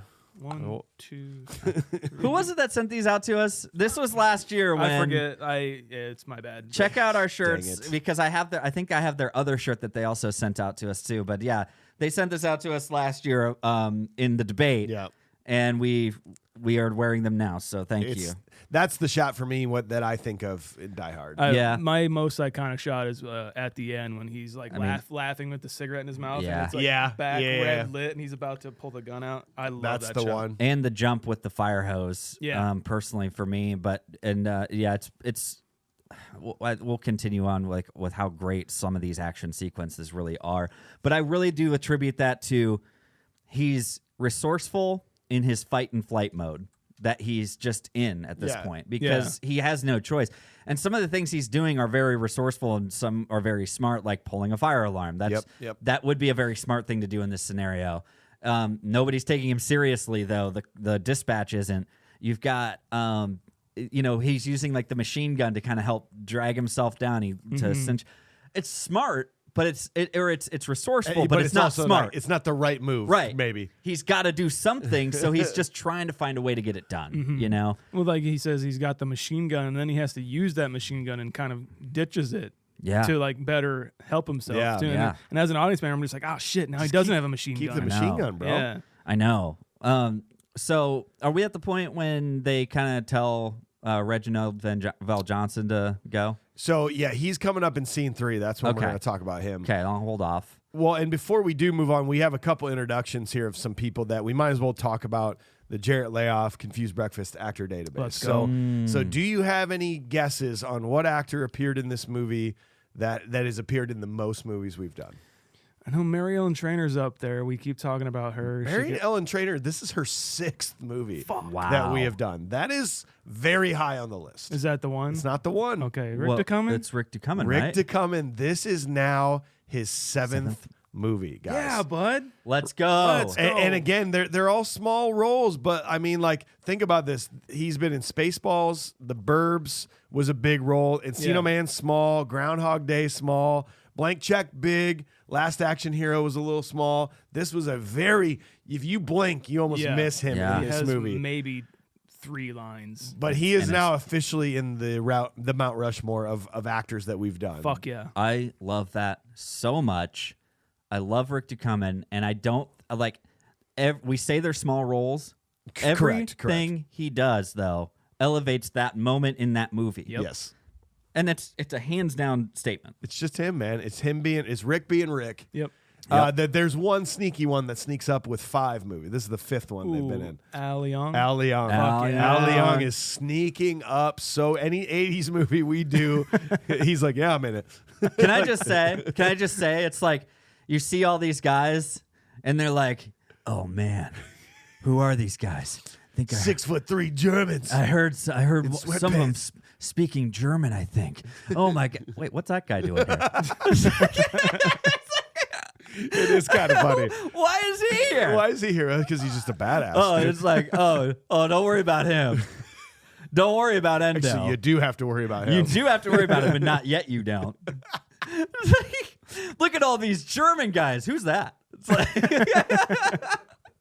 Well, I like speaking of the bad guys, what's the guy from Money Pit, the long hair who gets his brother killed? it's like geez. Von Groot. I mean, I can find it. Yeah, I know. He's that the long guy, hair blonde guy. Yeah, he's got like the FAMAS gun. Yeah. The long, like he puts it together or whatever. Right. The way he carries it too is just like almost like a samurai would. He's just like he's walking along, at like especially when he gets to the rooftop or whatever. Yeah. He's just walking along like this, like I just love killing people. I just love killing it. people. Alexander Godunov. Yeah, that's it. Yep. Which I believe he's Russian, not German. But Well, what is that? Pretty much the majority of these actors were not actually German, right? Like, wasn't I don't that think a thing? so. I think a lot of it, some of them were Swedish, some were Russian. Yeah, like a lot of them were not, honestly. And I mean, Hans Gruber or Alan Rickman, I mean, he's English. Yeah, that's So very true. most of them are just, I mean, they just grabbed guys who were European. Yes, Because in America, here's the thing, especially for all of our overseas listeners, the important thing to remember, Americans are dumb. And so if you need anybody to be like foreign from just any other country, just put like kind of an English type accent on them. And then we'll just believe that they're German. Just make it a scary European accent, and we're fine. Oh no, the Swedish terrorists are here. Speaks with English accents. Like, and they're speaking English. Ooh, Sweden. Ooh. It's like, nope, all you got to do is just put a little bit of some sort of slight European accent. Doesn't even have to be distinguishable. They're whatever you need them to be. We don't like that here. No. This means bad. Oh, bad guy. Well, let's move on to scene 3. So when he emerges from the ductwork, John tries to get the attention of Sergeant Al Powell, who has arrived at the scene. Gruber's men open fire on Powell's car as he reverses out the front circle, calling for backup. The LAPD arrives on the scene, but that appears to be part of Gruber's plan. He reaches out with a list of difficult demands. A SWAT team attempts to enter the building, but they're attacked by Gruber's men. So I think it's just like they're going through, and he's. Why are dispatchers always in these movies? Why are they just deemed as so like ignorant, incompetent, not trusting? Yeah, I don't know. Another joke call coming through in LA about shooting and something. You know what I mean? Like, how is it always they're deemed as such? You see a lot of movies where they always portray the LAPD as very incompetent. Right. Well, because what I'm saying is like they push it that way, and it seems to always just be like an underlying theme of movies in the 80s, 90s. yeah. Where they're just not good at their jobs. I mean, I do hate that, honestly. Like, sometimes it serves a story or whatnot, but then like obviously we have Gleason, Richard Gleason is his name. Later on, we get him in here, and again, he's just. I run the show and I do it my way, even though I totally am wrong. Like, yeah, it's an incompetence thing. Yeah, that we're building off of.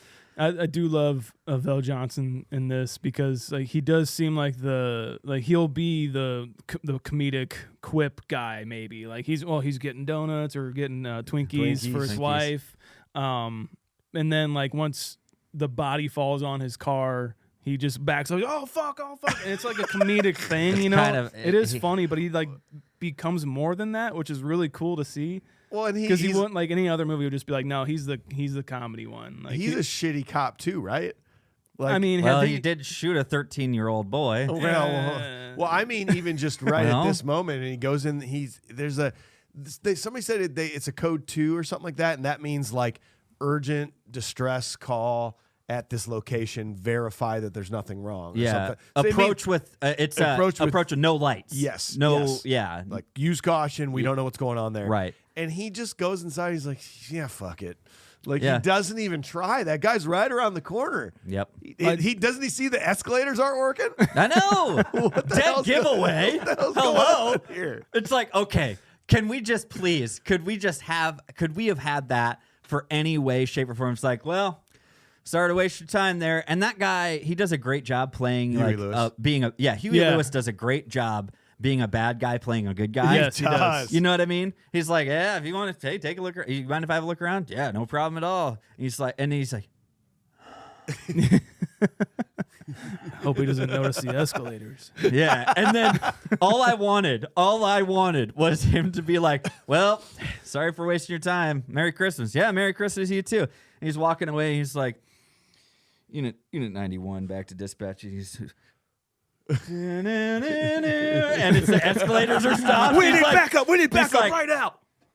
Dispatch, please send backup right away. Escalators to stop. SWAT We need to all SWAT members. all SWAT members. Anyone? All hands on deck. Like call everybody. I don't care who it is. Man. All police in the area.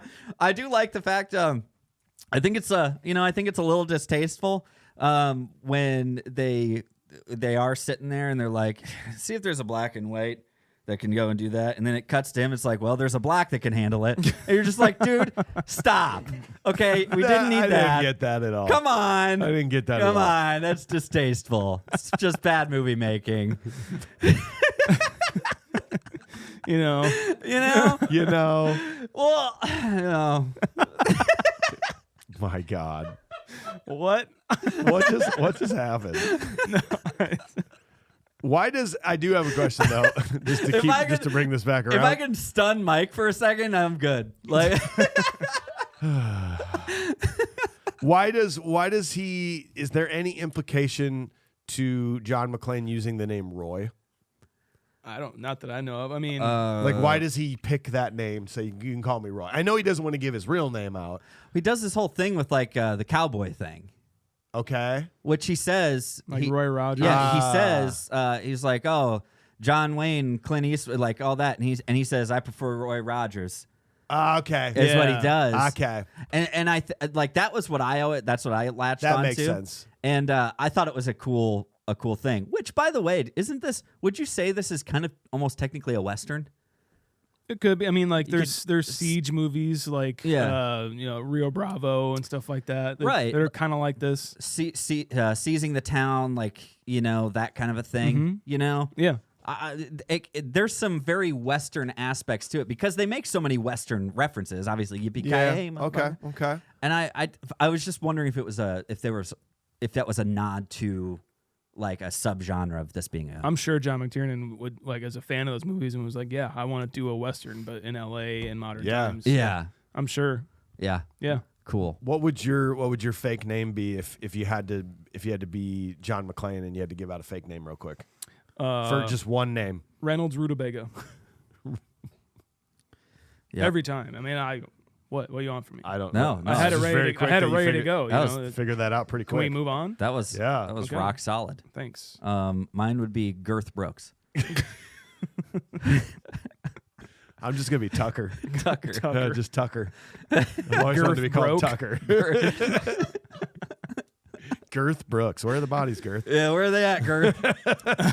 So I love the violence in this movie. Like all the bullet hits Dude. on people look fucking amazing. John McTiernan is a great like capturer of squibs in movies, and I love that about his movies. Or they just look so good. They look so cinematic and fun. Yeah. Like Tarantino would do in Kill Bill, blood spraying everywhere. I Right. love that in movies so much, and he does it so good. Yeah. here. Take it back to like Takagi. I think that's an amazing way to film a death like that from the outside, and then it hits that window. I think it's all really well done. Anytime you do see somebody like taking a hit, like it looks fantastic. Nothing looks dumb in this. Like I being agree. what 25 years later or whatever. It's like or 35 years later. It's like everything looks great. Yeah. Everything looks great. Nothing pulls you out of it. Nothing goes it's Yeah. an old movie. I forgot about that. You're right, because those are things that I don't look for, but if it happens, then it hurt. It Yeah. like Oh yeah. hurts. You're not trying to find it, but Yeah. when you really see it, you're like Jesus. Yeah, like a bad head decapitation or like Yes. a foot stomp or Yes. something. It's like, okay, that was all rubber, but The one thing that blew me away on this rewatch was like truly how goofy, funny parts of this movie were. And I don't remember thinking that way in the past, where there's all these just little things that you're like, why is that even in there? But it adds to it. Like, did you notice when the police show up and the guy runs past the bush and goes, "Ow!" yeah. What the fuck is that? Oh jeez. Ow! Jesus, It's like a rose bush. bleeding. I gotta go back to the infirmary. Dude, like you don't need that. Even Al Leong grabbing the candy. Yeah, Yes. You don't need that. The William Atherton, tell me you got that. Or Yes. Eat your heart out, Channel 5. I laugh so hard when he's in the studio. Yes. He's like, give us a break, Thornburn. Eat it, Harvey. Dude, eat it, Harvey. That whole you don't need any of that newsroom stuff, but yet No. you do when the guy doing the terrorist hostage book. And he goes, also Yeah. known as the Helsinki syndrome. Helsinki being Helsinki, Sweden. They're like, He's- Finland. Finland. And he just goes, and he goes, and then resettles himself. Like you don't need any of that, but like it for me, it was one of my favorite parts of this whole movie. All these just little weird things that they added in it. Apparently, from what, the reading, it was like McTiernan injected a lot of that, or like wanted a lot Really? of that to happen. Was like he just didn't want to have like this. He changed it from terrorists to like just them being robbers, pretty much. He wanted the more like lighthearted aspect to it. Like he wanted to add in, like he wanted to be fun.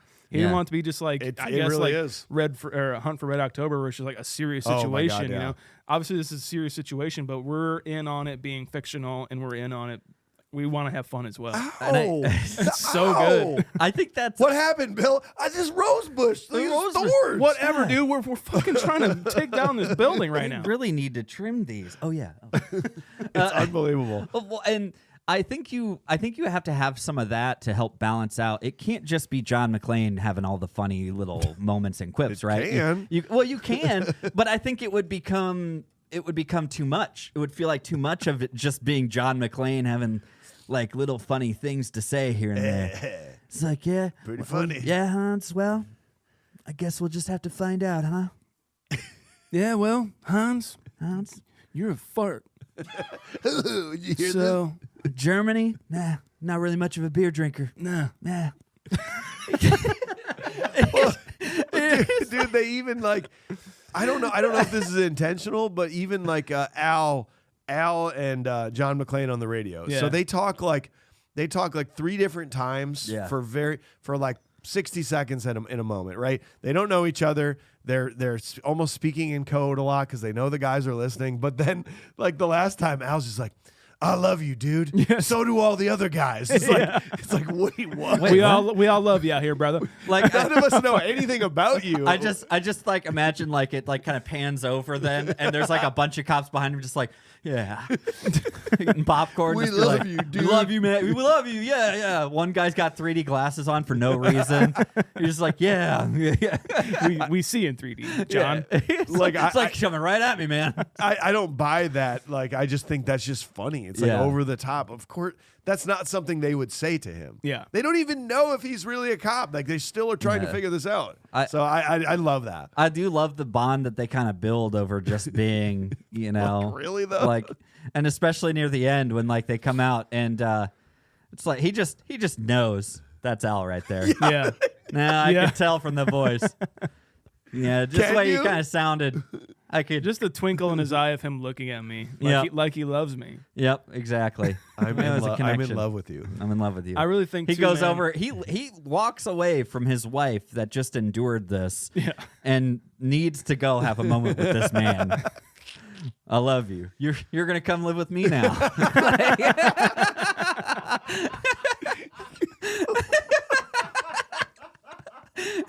You're gonna come live I'm with gonna me take now, care of you. Al. Dare you. I love the 80s so much. My God. You're gonna come live with me now, Al. Wait, Al's living with John? Or Or is it vice versa, one way or the other? I think John's living with Al. Yeah, I think so. Yeah. You got a couch, Al? Yeah, Sure do. Oh, yeah, pulls out too.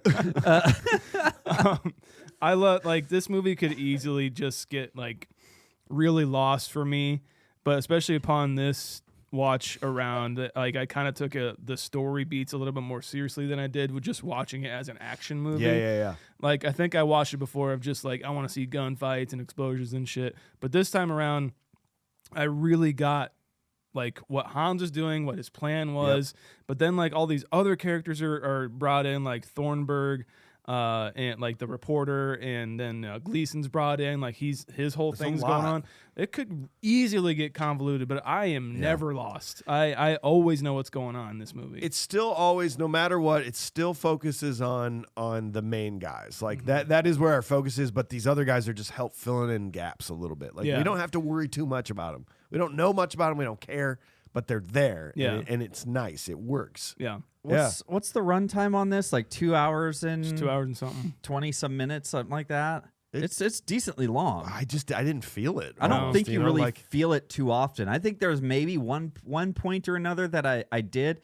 I felt like they were cutting back a lot, maybe to which this is maybe the most interesting fact. The reason maybe I felt it was they were cutting back a lot to like a lot of the hostage stuff. Yeah. That you're just like, yeah, but like I don't want to hear any more about it. I want to know what John's doing in the background. Yeah, of where's all he this. at? Yeah, like show me more about that. Well, I think what they do is like we'll move on to scene 4 here. Like this is where they keep putting in a scene to fully like re-engage you when they need to. And I think scene 4 really is the one for Well, me. I want to talk about the SWAT, them going in and like you know.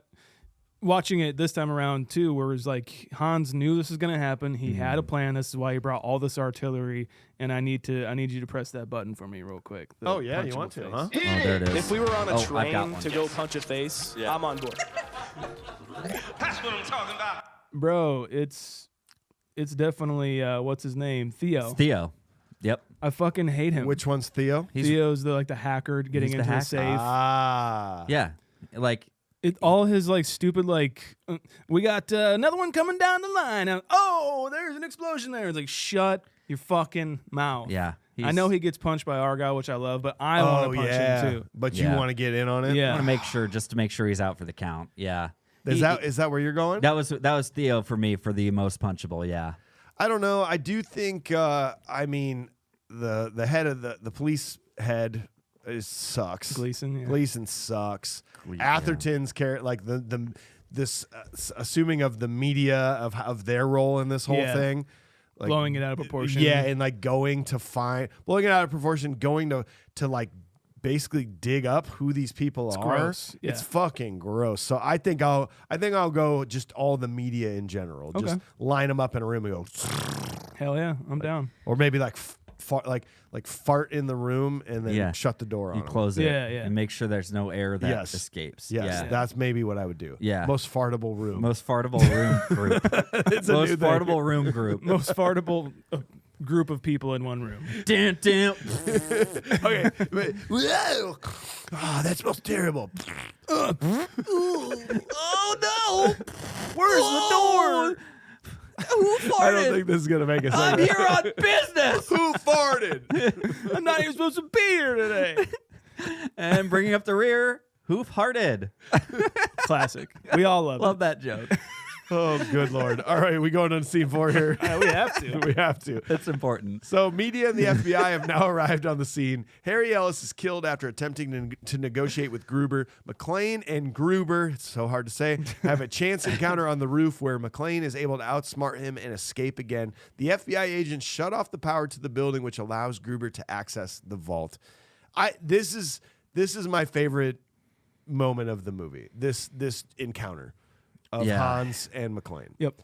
And I loved it as a child, but man, when you really analyze this scene with a modern eye, it's pure magic. It's pretty amazingly done. It is, man. Like, Well, you have to also, the important thing, just first and foremost, into this scene, this was the first time that they let them meet. yeah. Now, I believe that they shot And this unrehearsed, too, and, I believe. and they did it in it was ad-libbed. It was, or sorry, just unrehearsed. Yes, They did unrehearsed. not They knew let what they were them- supposed to say. Right. They Yeah. did not let them exchange their lines before they shot this.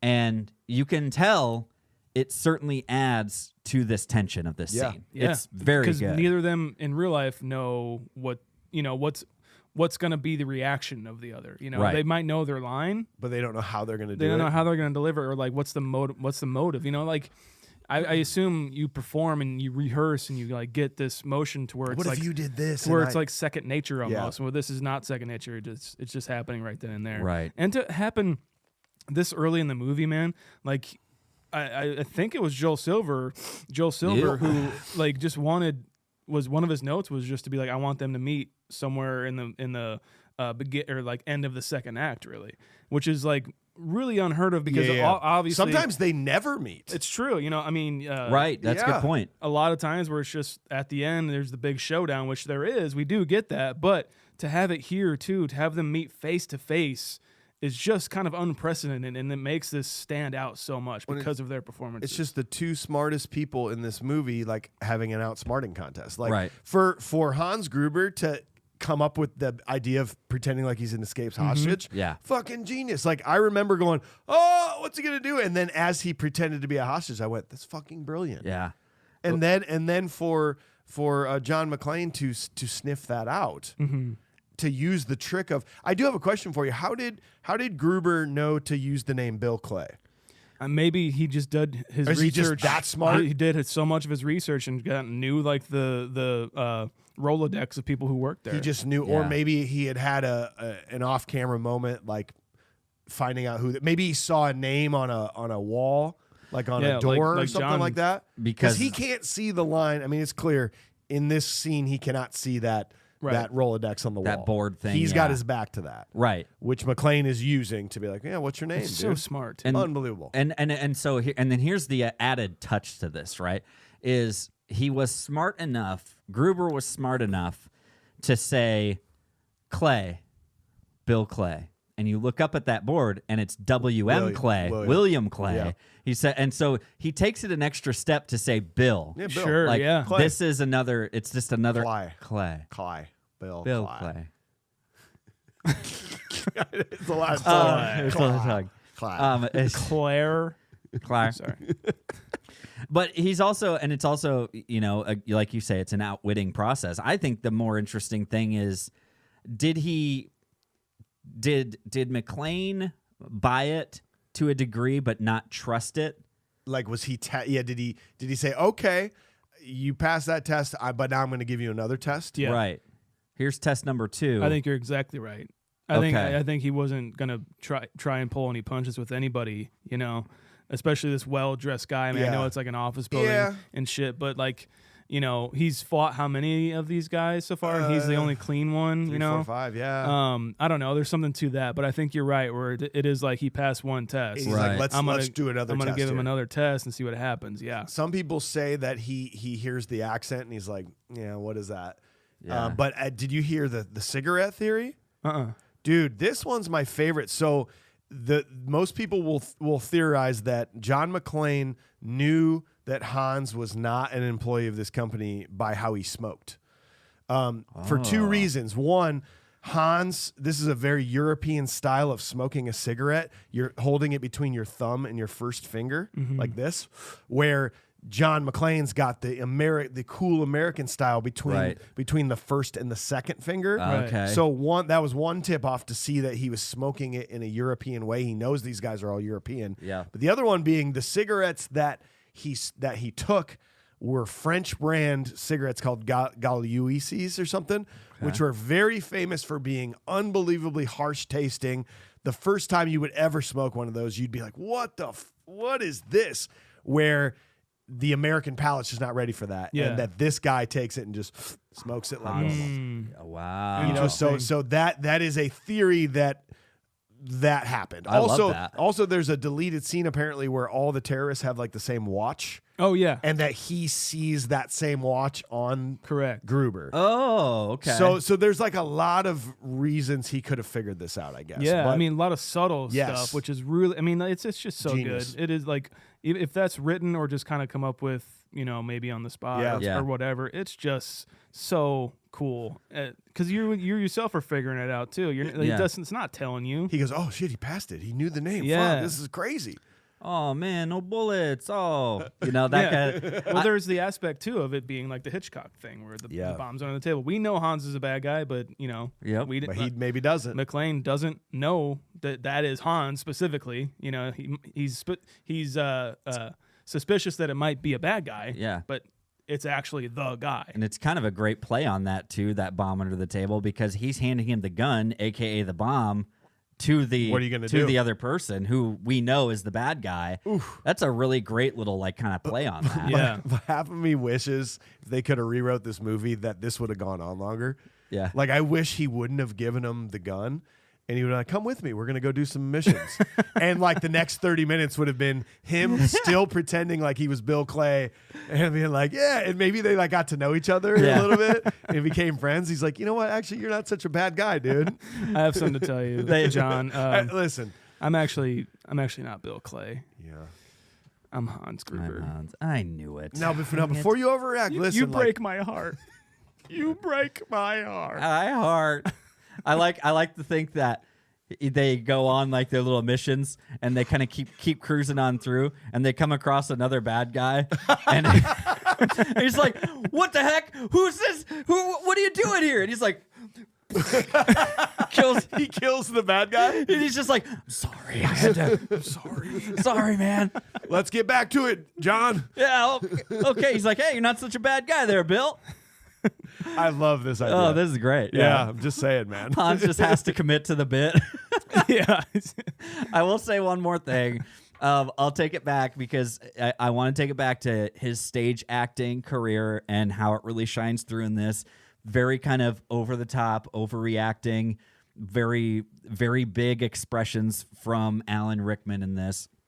And then it kind of goes back and it kind of comes back to that subtlety of him being Bill Clay. Yeah. You know, him being William Clay, Bill Clay, and playing this up and yeah, I smoke. It's like, and he comes up with these little things on the fly. And apparently too, when he jumps off that little ledge, he hurt his leg. Like he like messed really? up some cartilage like in his knee or something like that. And that whole time, like from there on out, you can see he's like leaning against something. Oh, really? And he has like a brace on. Yikes. In these, but they don't show it, and like under his pants, under his wardrobe, and he hurt his knee doing this. Ouch. And so you're like, and he just kind of worked right through it when they're sitting there, kind of going back and forth. So it's pretty great. Hans, Bubby, I'm your white knight. God damn, what a fucking slimy bastard that dude is. I negotiate $1 million deals for breakfast. All right, I think I can handle this. It's like, you are the worst. He is. I love that Bubby. line. I don't think it was written either. I think he came up with that. Oh, on that's the spot. fantastic. He's like, yeah, my shitty character would say Bubby. He definitely would. Hans, Bubby. I'm your white knight. What do you think about I'll tell you what, Robert Davey being an FBI agent works. Johnson & Johnson. That works for me so hard. I don't know why. I love it. Big Johnson. Big Johnson, Little And Johnson. then the other guy's Little Johnson. I love when he gets on the radio. He's like, "Hey, this is Johnson." No, the other one. I know. See, that's exactly what it was. Yes.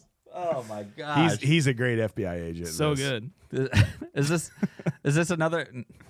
Never mind. I'm not gonna do it. You guys were turned Fartable off. room? Well, no, you guys were turned off by my last. My last idea. Oh, do it. I was just gonna say. I like him. I was caught off guard. I was just caught off guard. Maybe I really appreciate it. I don't know. I don't know yet. I'll listen back. Listen to- We'll see if it makes the episode. I mean, Johnson & Johnson, it's another black and white coming onto the scene. Yeah, true. So there you go. True. Yeah, but great. It's the 80s. We're allowed It's to the say 80s, yeah. I mean, John It's a different McClane time. and Al are like the black and white. Yeah. that. Yeah. Yeah, exactly. Hey, Mighty Ducks had an Oreo line. There you go. I just want to throw That's that out true. there. That's true. 100% they did. Just want to throw that out there. So, Scene 5, my friends. Arriving in helicopters for an ambush. Gruber outsmarts them, blows the rooftop up. McClane's fast thinking saves the hostages. Gruber discovers that Holly is McClane's wife and uses her as bait. McClane successfully defeats Gruber, and the hostages are saved. I do like, It's so hard. is it? Die Hard? McClane, Gruber. Okay, yeah. It's okay. Just take a breath. I'm good. You guys AJ's talk. gonna talk You for a got. bit. AJ, I go gotcha. ahead, man. I gotcha. Yeah. No, I really like, again, there's a lot of great subtleties and great lineups for how this story gets to progress. And we talked about it with him being barefoot, shooting out the glass, and that again takes you down another peg of this like vulnerability. And then you also have the other subtlety I like is when in the beginning when she sets that picture frame down. Yeah. And they give that nod back, like her looking back at that frame, like I hope they don't pick that thing It's up. almost like why she went into the office to just make sure it was still down. Almost, yeah. Sure, yeah. And It's just an excuse, like, the pregnant lady. I got to talk to you. yeah, and And we got to pee and poop. Some of us have to poop. using her last name, her maiden name, essentially. Yeah. So that way there wasn't a connection to be made so easily. I just think that's covering your tracks really well as a writing. Yes. Yeah. It's Staff. really, really smart writing. I think that's a really good way of making sure, like, you can't have people coming out and be like, well, actually, Hans Gruber was so smart and knew everybody at that party. He would have known that there was a McClane there, and that would have been his wife, or the guy who's named John McClane. So, actually, Well, too, like speaking of more subtleties, especially speaking of Alan Rickman too, his like when, especially like I think Ellis wants to talk to him. He's like on the phone with somebody or on the walkie-talkie with somebody else, and the guy brings Ellis in, and he's like, "Hey, I have an offer that you can't refuse," pretty much. And he looks, or the henchman looks at Hans like, "Should I kill him?" should I just kill this guy now? Please, But then, just, can I like, do it? it's not said. He just looks at him, and then Hans is like, just like the little subtles like that. Like, that he's so much in control of this. Like, even just a look is like, I don't want him killed yet. Maybe I'll Not do yet. it. Let's hear what he has to say. And there again, he's just like, you might as well just let this play out. Yeah. He's like, Hans probably knows this is going to end one way, regardless of how everything really transpires. Have you heard some of the thoughts about what they think the actual plan was here? So their getaway driver is that ambulance. Right. How they're not going to fit 13 people in this ambulance with all of the stuff they're stealing. Yeah. And the henchmen don't know that. And they're not assuming that John McClane's going to be on the scene killing people. They think all of them are going to make it out of this in that ambulance. So a lot of people thought that the rooftop explosion, that he was actually going to detonate, that maybe only 2 or 3 of the guys knew about the explosives up there. That he was going to blow up all the hostages and the helicopters and 7 to 8 men. Right. So that now they can all fit in the ambulance. And while they're sorting it out, they're finding all these extra bodies. And they're like, oh, shit, that something must have happened. Maybe the helicopter crashed and the roof blew up or something. Yeah. You know? Right. That was at least going to buy him time to get out. Right. Because he does say that line that, you steal $600, like no one notices. But if you steal $600 million, they're going to find you eventually unless they think you're already dead. Yeah. So they had to account for bodies to be in there. Is there any point where they try to like differentiate how or throw the police off of how many terrorists there I don't think is? they ever know, and they were never told how many were. It's just John McClane talking to Al. Yes. Like, I got like 3 more in that gunfire exchange, Yeah. And then he's just like, okay, He's I ruining the plan. think there might be like 5 more or something like that. So realistically, I mean, who would have made it out? It would have been Hans, probably Theo, and like the 2 brothers. Yeah, the 2 brothers who like did the detonation and rigged it earlier. Yeah. I mean, so because 13, you think It's like a Joker style plot here in Batman where like he Yeah. knows exactly who's going to be doing what so that the other one doesn't know this. Yeah. He's smart. I mean, he knows exactly what's going on this. That's really interesting because he really sets this up to appear as if it is a terrorist negotiation, Yes. and instead they are just simply after a robbery. Yeah. And that is pretty interesting. I love too, like where he's adamant about like personally when he's talking to like personal people face to face. Hans is adamant about like when Holly's like, "Oh, you guys are just 2-bit thieves." Like, I'm an exceptional thief. Yeah. I fucking love that. Like, he's not a terrorist. Like, especially not a terrorist. I am a thief. I am a thief and a good one. Yes. I love that. I just feel like at any given point in time he'd just be like, however, Mr. Potter. Potter. John McClane. John McClane. John McClane. Easy does it, cowboy. Did you hear about Rickman's fall too? Like what happened on that? Yeah. Dude, that's like one of my favorite things in the world. So he actually did fall. Like they had him suspended and he fell onto like a mattress or something like that. But supposedly they rehearsed it and they're like, okay, we're gonna count 1, 2, 3, and then we're going to release it so that you know when you're falling and you can pretend like you're falling. They fucking released. They went 1 and released it. And he went, and like that was his natural reaction that you're seeing on his face. And it was his last take in the movie. It's awesome. Oh, God, so they literally like fucked him up and they're like, okay, see ya. All right, you're off. Okay, I am fucking leaving. Watch his face you next guys. time you relook at it. That is pure terror. That is like genuine. I didn't realize I was going to be falling now. Terror. Yeah. It's awesome. Yeah. And also pretty shitty. But yeah. Do you know how high up he was? Maybe I was he like think I saw a video of it and it was maybe like call it 10 feet or something like that. I mean, it's still kind of it's enough to make you nervous. Yes. Yeah. For sure. Especially if you're not ready. Yeah. You're expecting you get rhythm, expecting that rhythm, Okay, and here we like go. it just And gets crunch, you thrown off. Yeah. Oh man. I mean, this whole climax is fucking fantastic. Like, we didn't talk about much of like what John has been going through because it's him getting his feet cut up with the glass and Very everything, apparent. and then like him jumping off the building with the fire hose, and then the fire hose dragging him down. It's just there's so much tension.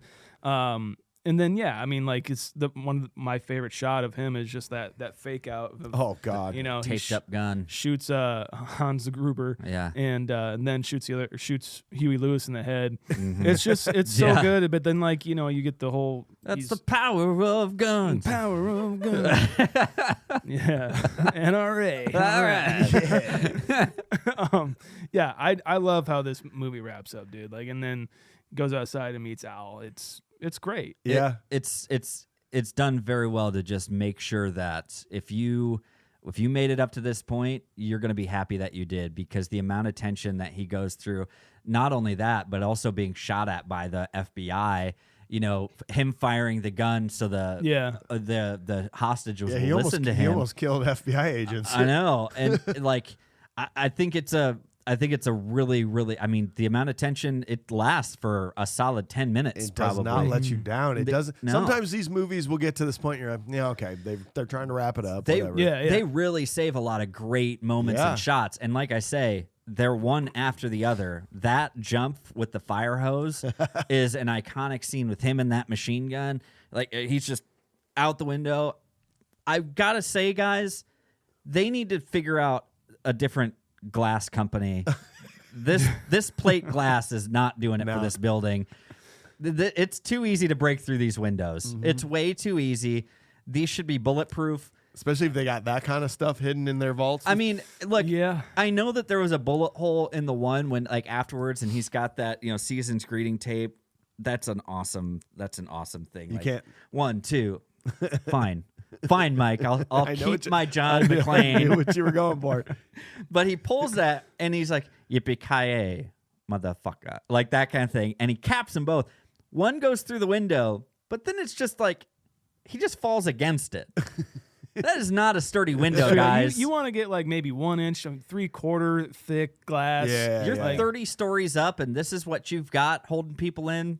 I don't know. It's still under construction. Maybe they weren't done. Yeah, that's true. I'm just saying. Maybe that was just the first layer. Oh yeah, they didn't temper the plate glass. They had to paint on another layer of glass. Yeah, totally. That's how that works. Yeah. Because this movie can do no wrong. That's absolutely right. Merry Christmas. I love how the movie wraps up. It's an adrenaline ride right to the end, and even when you think all is well, you get big German guy coming back out for one last soiree. Which I'll be honest, I don't really even need that, but it's whatever. But and I don't think we need it, but I think Al needed it. Oh, do you think so? Because he needed to be able to use his weapon the right way. I think that was kind of maybe the tie-in. That's what I thought of. Well, please tell me you've heard the mind-blowing theory that Ghostbusters, Die Hard, and Family Matters are all connected. Here we go. But have you heard this? Oh, God. No. This might be one of the most fantastic theories I've ever heard. It goes as such. In 1984, Al Powell is a rookie cop in New York. He's working in a prison. One day, he's tasked with escorting 4 scientists known as the Ghostbusters to the mayor's office. He overhears what Egon and the other Ghostbusters are explaining about paranormal activity. Being a nice, talkative young man, he keeps asking questions. He eventually gets the Twinkie explanation from Egon. He was also there to witness Gozer, the Stay Puft Marshmallow Man, the near destruction of all life on Earth. Al is now certain of an unpleasant afterlife, demons, alternate dimensions.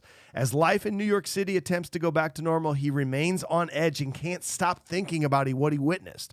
Unable to think clearly, he accidentally shoots a 13-year-old boy because they thought the kid had a real gun. The shooting was investigated. He was found to have not done anything wrong, but it was time for a change of scenery. He transfers to L.A., where he's forced to work a desk job while his work probation runs its course. We see him in Die Hard buying Twinkies. His knowledge of Twinkie ingredients and willingness to tell John McClane about it shows his obsession with the food since leaving New York, and Egon's explanation won't leave his brain. He's still not in a good place mentally. Recalling the events of the world almost ending, his inadvertent murder of a 13-year-old boy, we start to see the cracks forming in his reality. He admits to the store clerk that Twinkies are for his pregnant wife. But this is just a made-up lie to himself to appear normal because he's not an everyday guy. There's not a wedding ring on his finger. He's lying about this. He's beginning to build up an alternate reality in his mind because he tells John McClane the same thing. He even starts to hang on to the hope of forming a quick friendship with John. Maybe this is the guy that can finally be his friend, bring new purpose to his life. Unfortunately, the events that night at Nakatomi Plaza force Al into murdering again in the line of duty after almost being killed by terrorists. He held on to the thread of hope that he would be honored by the police force for his efforts and John would remain and become his best friend, but neither happens. John moves on with his life and the police chief takes all the credit for saving the day. This nightmare is at its peak for Al Powell and he's admitted to a mental institution where he completely breaks down. To escape the pain, he creates an alternate reality in his head where he becomes Carl Winslow, a family man in Chicago as far away from the coast as possible. He's still a cop, but his duties never interfere with a solid, loving home life. He has a wife, 3 kids, a sister-in-law, a mother, all surrounding him, giving him support whenever and for whatever he needs. He's a family man dealing with family matters, not a man being attacked by terrorists or spirits of the undead. He is safe. He is happy. However, the guilt of his real life is manifesting itself and bubbling underneath until it finally pushes its way into Al's dream world.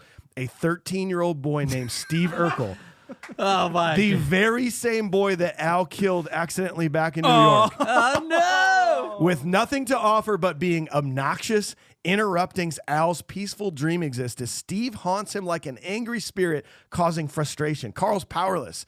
As each horrible torture befalls Carl and his family, his tormentor cries, "Did I do that?" Only to serve and mock Carl even more, because Carl did do that. He killed the boy. The harder Carl tries to suppress his guilt, the worse it becomes. It becomes so unbearable that his peaceful life turns into a horror flick, eventually giving him a heart attack and having his family disappear one by one. This all happens in Family Matters. Carl's Winslow dream reality crumbles, leaving Al Powell alone in a straitjacket and padded room until he dies. Wow. I'm just throwing that out there. Okay. And that I do not take credit for that. That was on someone on like Cracked, like put that together. Oh, okay. And I've seen a few TikToks that have ventured into that world. But like, I don't know what that is, but that like kind of gives me goosebumps. I love that. I don't care who's gonna comment on this fucking TikTok. That is for real. That is canon, and that is what's happening. That's for sure. Because in Ghostbusters, he's an unnamed officer, by the way. So we can easily say that his name is Al Powell. Easy. That's very That absolutely. is the one of the best fan theories I've ever heard in my entire life. Like, and it's detailed. I It's love amazing. It is detailed. Thank you. Did I do that? Because you indeed did do that. Because you did indeed do that. 13-year-old boy was Steve Urkel. Dude, that was the one. I knew we were headed. I didn't know that was going to come back. It was an adventure. Wow. My first trip on that, when I heard someone explain it, I was like, this is cool. Yeah, I'm not buying.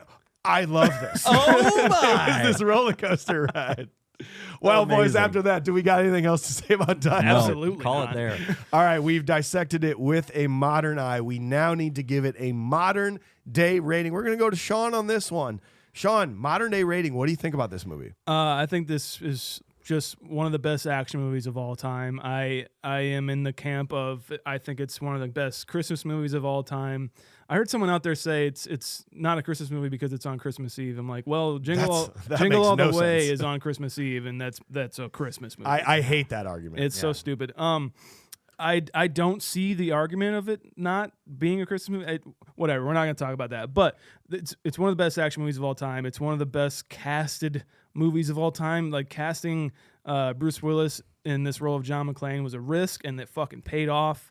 Alan Rickman is amazing in it. Rick DeCummon is amazing in it. For 5 seconds. I love the direction. The script is so goddamn smart. And for John McTiernan to take this material and translate it to the screen for us to see and figure out is an amazing feat. This movie's a 9.6 for me. I love it. Sean, or 9.6. AJ, what about you, man? I think this is I really do think that this does stack up as one of the best action movies of all time. Yeah. And I think it's what adds to that is the reasons as to why it maybe shouldn't be. And because they buck a lot of the norms and a lot of the tropes of I think what a lot of action movies were up to this point. So that being said, I love John McClane. I've come around in the idea that yes, I do believe it is a Christmas movie, and I think the reason I didn't want to be a part of that is because of the damn debate. Yeah, you know, it's worse honestly, than. It's just like I hate that it is kind of a debate, or that it's the fact that people will like live and die on the hill that it is the greatest Christmas movie of all time.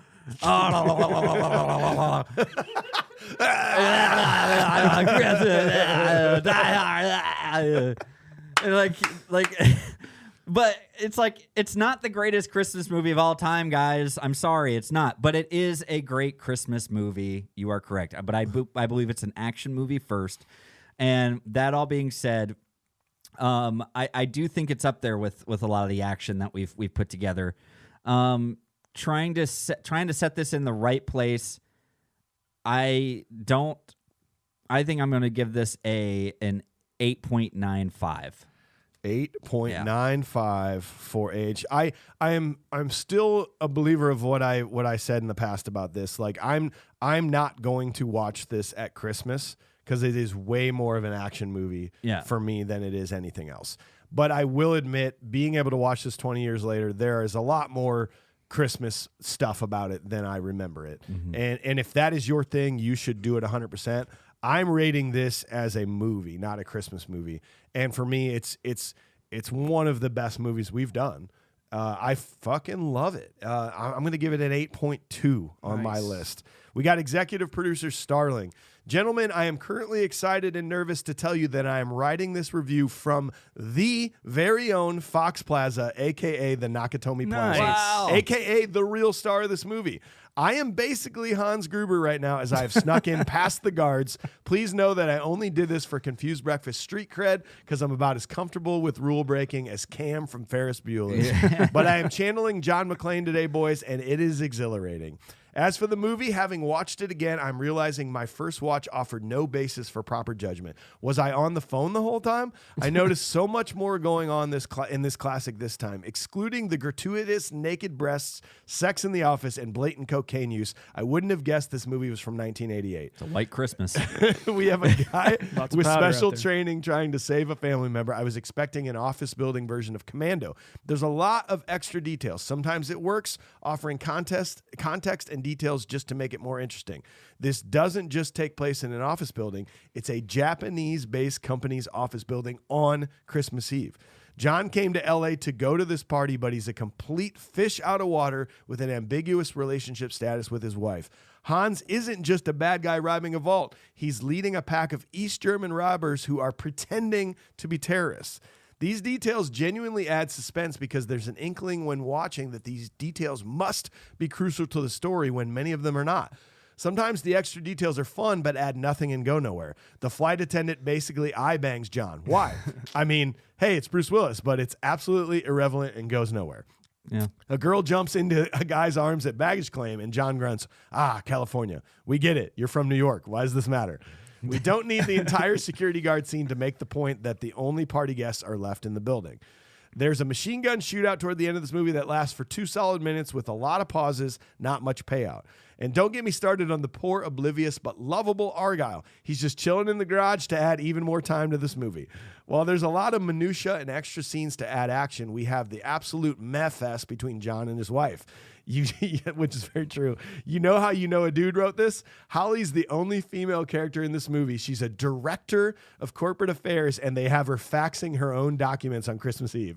She's a bit of a stiff and dry, and I got the feeling we're supposed to resent her a little more for moving west for her career, leaving John behind. This movie came out the same year as Working Girl, and looking at the contrast in female executives in these movies, Melody Griffiths is battling the cunning and stunning Sigourney Weaver for her own future, with way more fervor than poor Holly. She's stuck in Die Hard trying to desperately inject some faint hit of personality while not stealing John's limelight.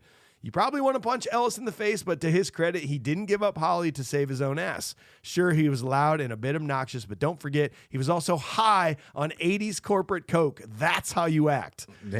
Midway through, I noticed that John creates chaos that can only be solved with more chaos. A solution to a problem is to make bigger problems. He decides not to shoot the first guy who comes up and instead puts him in a headlock and wrestles him. He has no cuffs or way to subdue him. How is this supposed to end? What's the point of sending the dead body down with a note to antagonize everyone if you aren't prepared to lure everyone up to a series of Home Alone type booby traps? You have no idea if they're going to send 1 or 4 or 14 men up there. He's a police officer, but he's a complete dick to the other cops. Shouldn't he know how to rally support, or is this supposed to be some LAPD versus NYPD nonsense? I wouldn't say that I could feel McClane's drive here was to save Holly. It's not a heartfelt journey. It felt more like he's a cop, they're robbers. The only thing to do is stop the robbers. This movie is built to keep the action going. I can see the intention with so many details. I'm still trying to process the magnetic vault. We lazily introduced 2 FBI agents just to put them in a helicopter and kill them, but does it need to be 2.5 hours long? The story could be edited down, but I can't argue that it wasn't entertaining. Is this a Christmas movie? All this takes place on Christmas Eve with a guy who has a wife in name only. I mean, what do we really know about Mrs. Claus or Holly? Like Santa, John has a catchphrase, but instead of ho, ho, ho, it's yippee-ki-yay. He uses his skills to sneak through a building unnoticed and trying to separate the naughty from the nice. He has a helper who offers nothing physically to get the job done. He's alone out there, but he does have a sweet ride waiting for him. There may not be snow, there may not be presents, but there's explosive bright lights and red splattered everywhere. Seems like motherfucking Christmas to me. I did enjoy this movie and appreciated watching it again. I may add it to my holiday rotation, but if I don't see it again, I'm fine. 6.5 from Starling. Wow. I would like to add a small note. A few years back on Christmas Eve, I saw Alan Rickman at one of my favorite bars. At the time, it was like, oh, damn, it's Professor Snape. Now, I appreciate that. I got to see old Hans Gruber on Christmas Eve having a drink before he went to go blow shit up. Fuck yeah. R.I.P., sir. Absolutely. So, friends, some high ones, some low ones. We are an 8.31 on our modern day rating list, which is going to take us into number 24 spot. That is, interestingly enough, right below Lethal Weapon and right above Jurassic Park. Okay. Is how we feel about that. Above Jurassic Park. Yeah. Nice. Okay. Just want to throw that out I'm there. down with that. Yeah. So we are happy you joined us, everybody. We're hoping you're having a great holiday season. Tune in next week. Our final holiday movie, we are doing Jingle All the Way. You bet. Followed by RoboCop. It is finally happening. You bet. Yeah. And if you're new to the podcast, go back this time last year, Just Friends. That is a fun, There you go. fun holiday episode that is a movie you should be watching this season. Absolutely, you should. Absolutely, you should be watching that, and you should be listening to The Confused Breakfast all the way back in the catalog. Make sure you guys are leaving us a 5-star review. We really appreciate that. 5 stars. When you're writing your review, we really appreciate that too. We love the opportunity to get to read your reviews. Make sure you check us out on social media at Confused Breakfast. Just search for Confused Breakfast on social media, guys. And by all means, we're here on YouTube, okay? YouTube is the best place to consume us. Go to YouTube, check us out there. I'm going to piss out of my eyes. Oh, my God.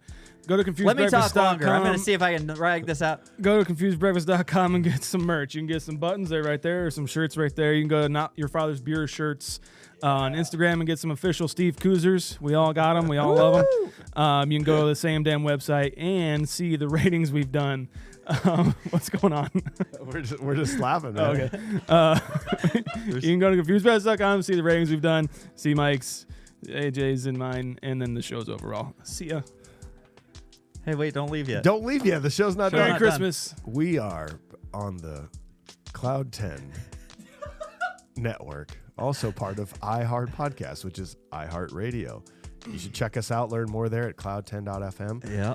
And, big ups to the Upload Media Group. We love those guys. Yeah, They are good people. They and are. they produce this show. We got Craig on the controls. Don't you leave. Craig's really good. I feel like there's something. I didn't say Can I monologue for a minute? support our sponsors. I think I said Yeah. patreon.com/confusedbreakfast.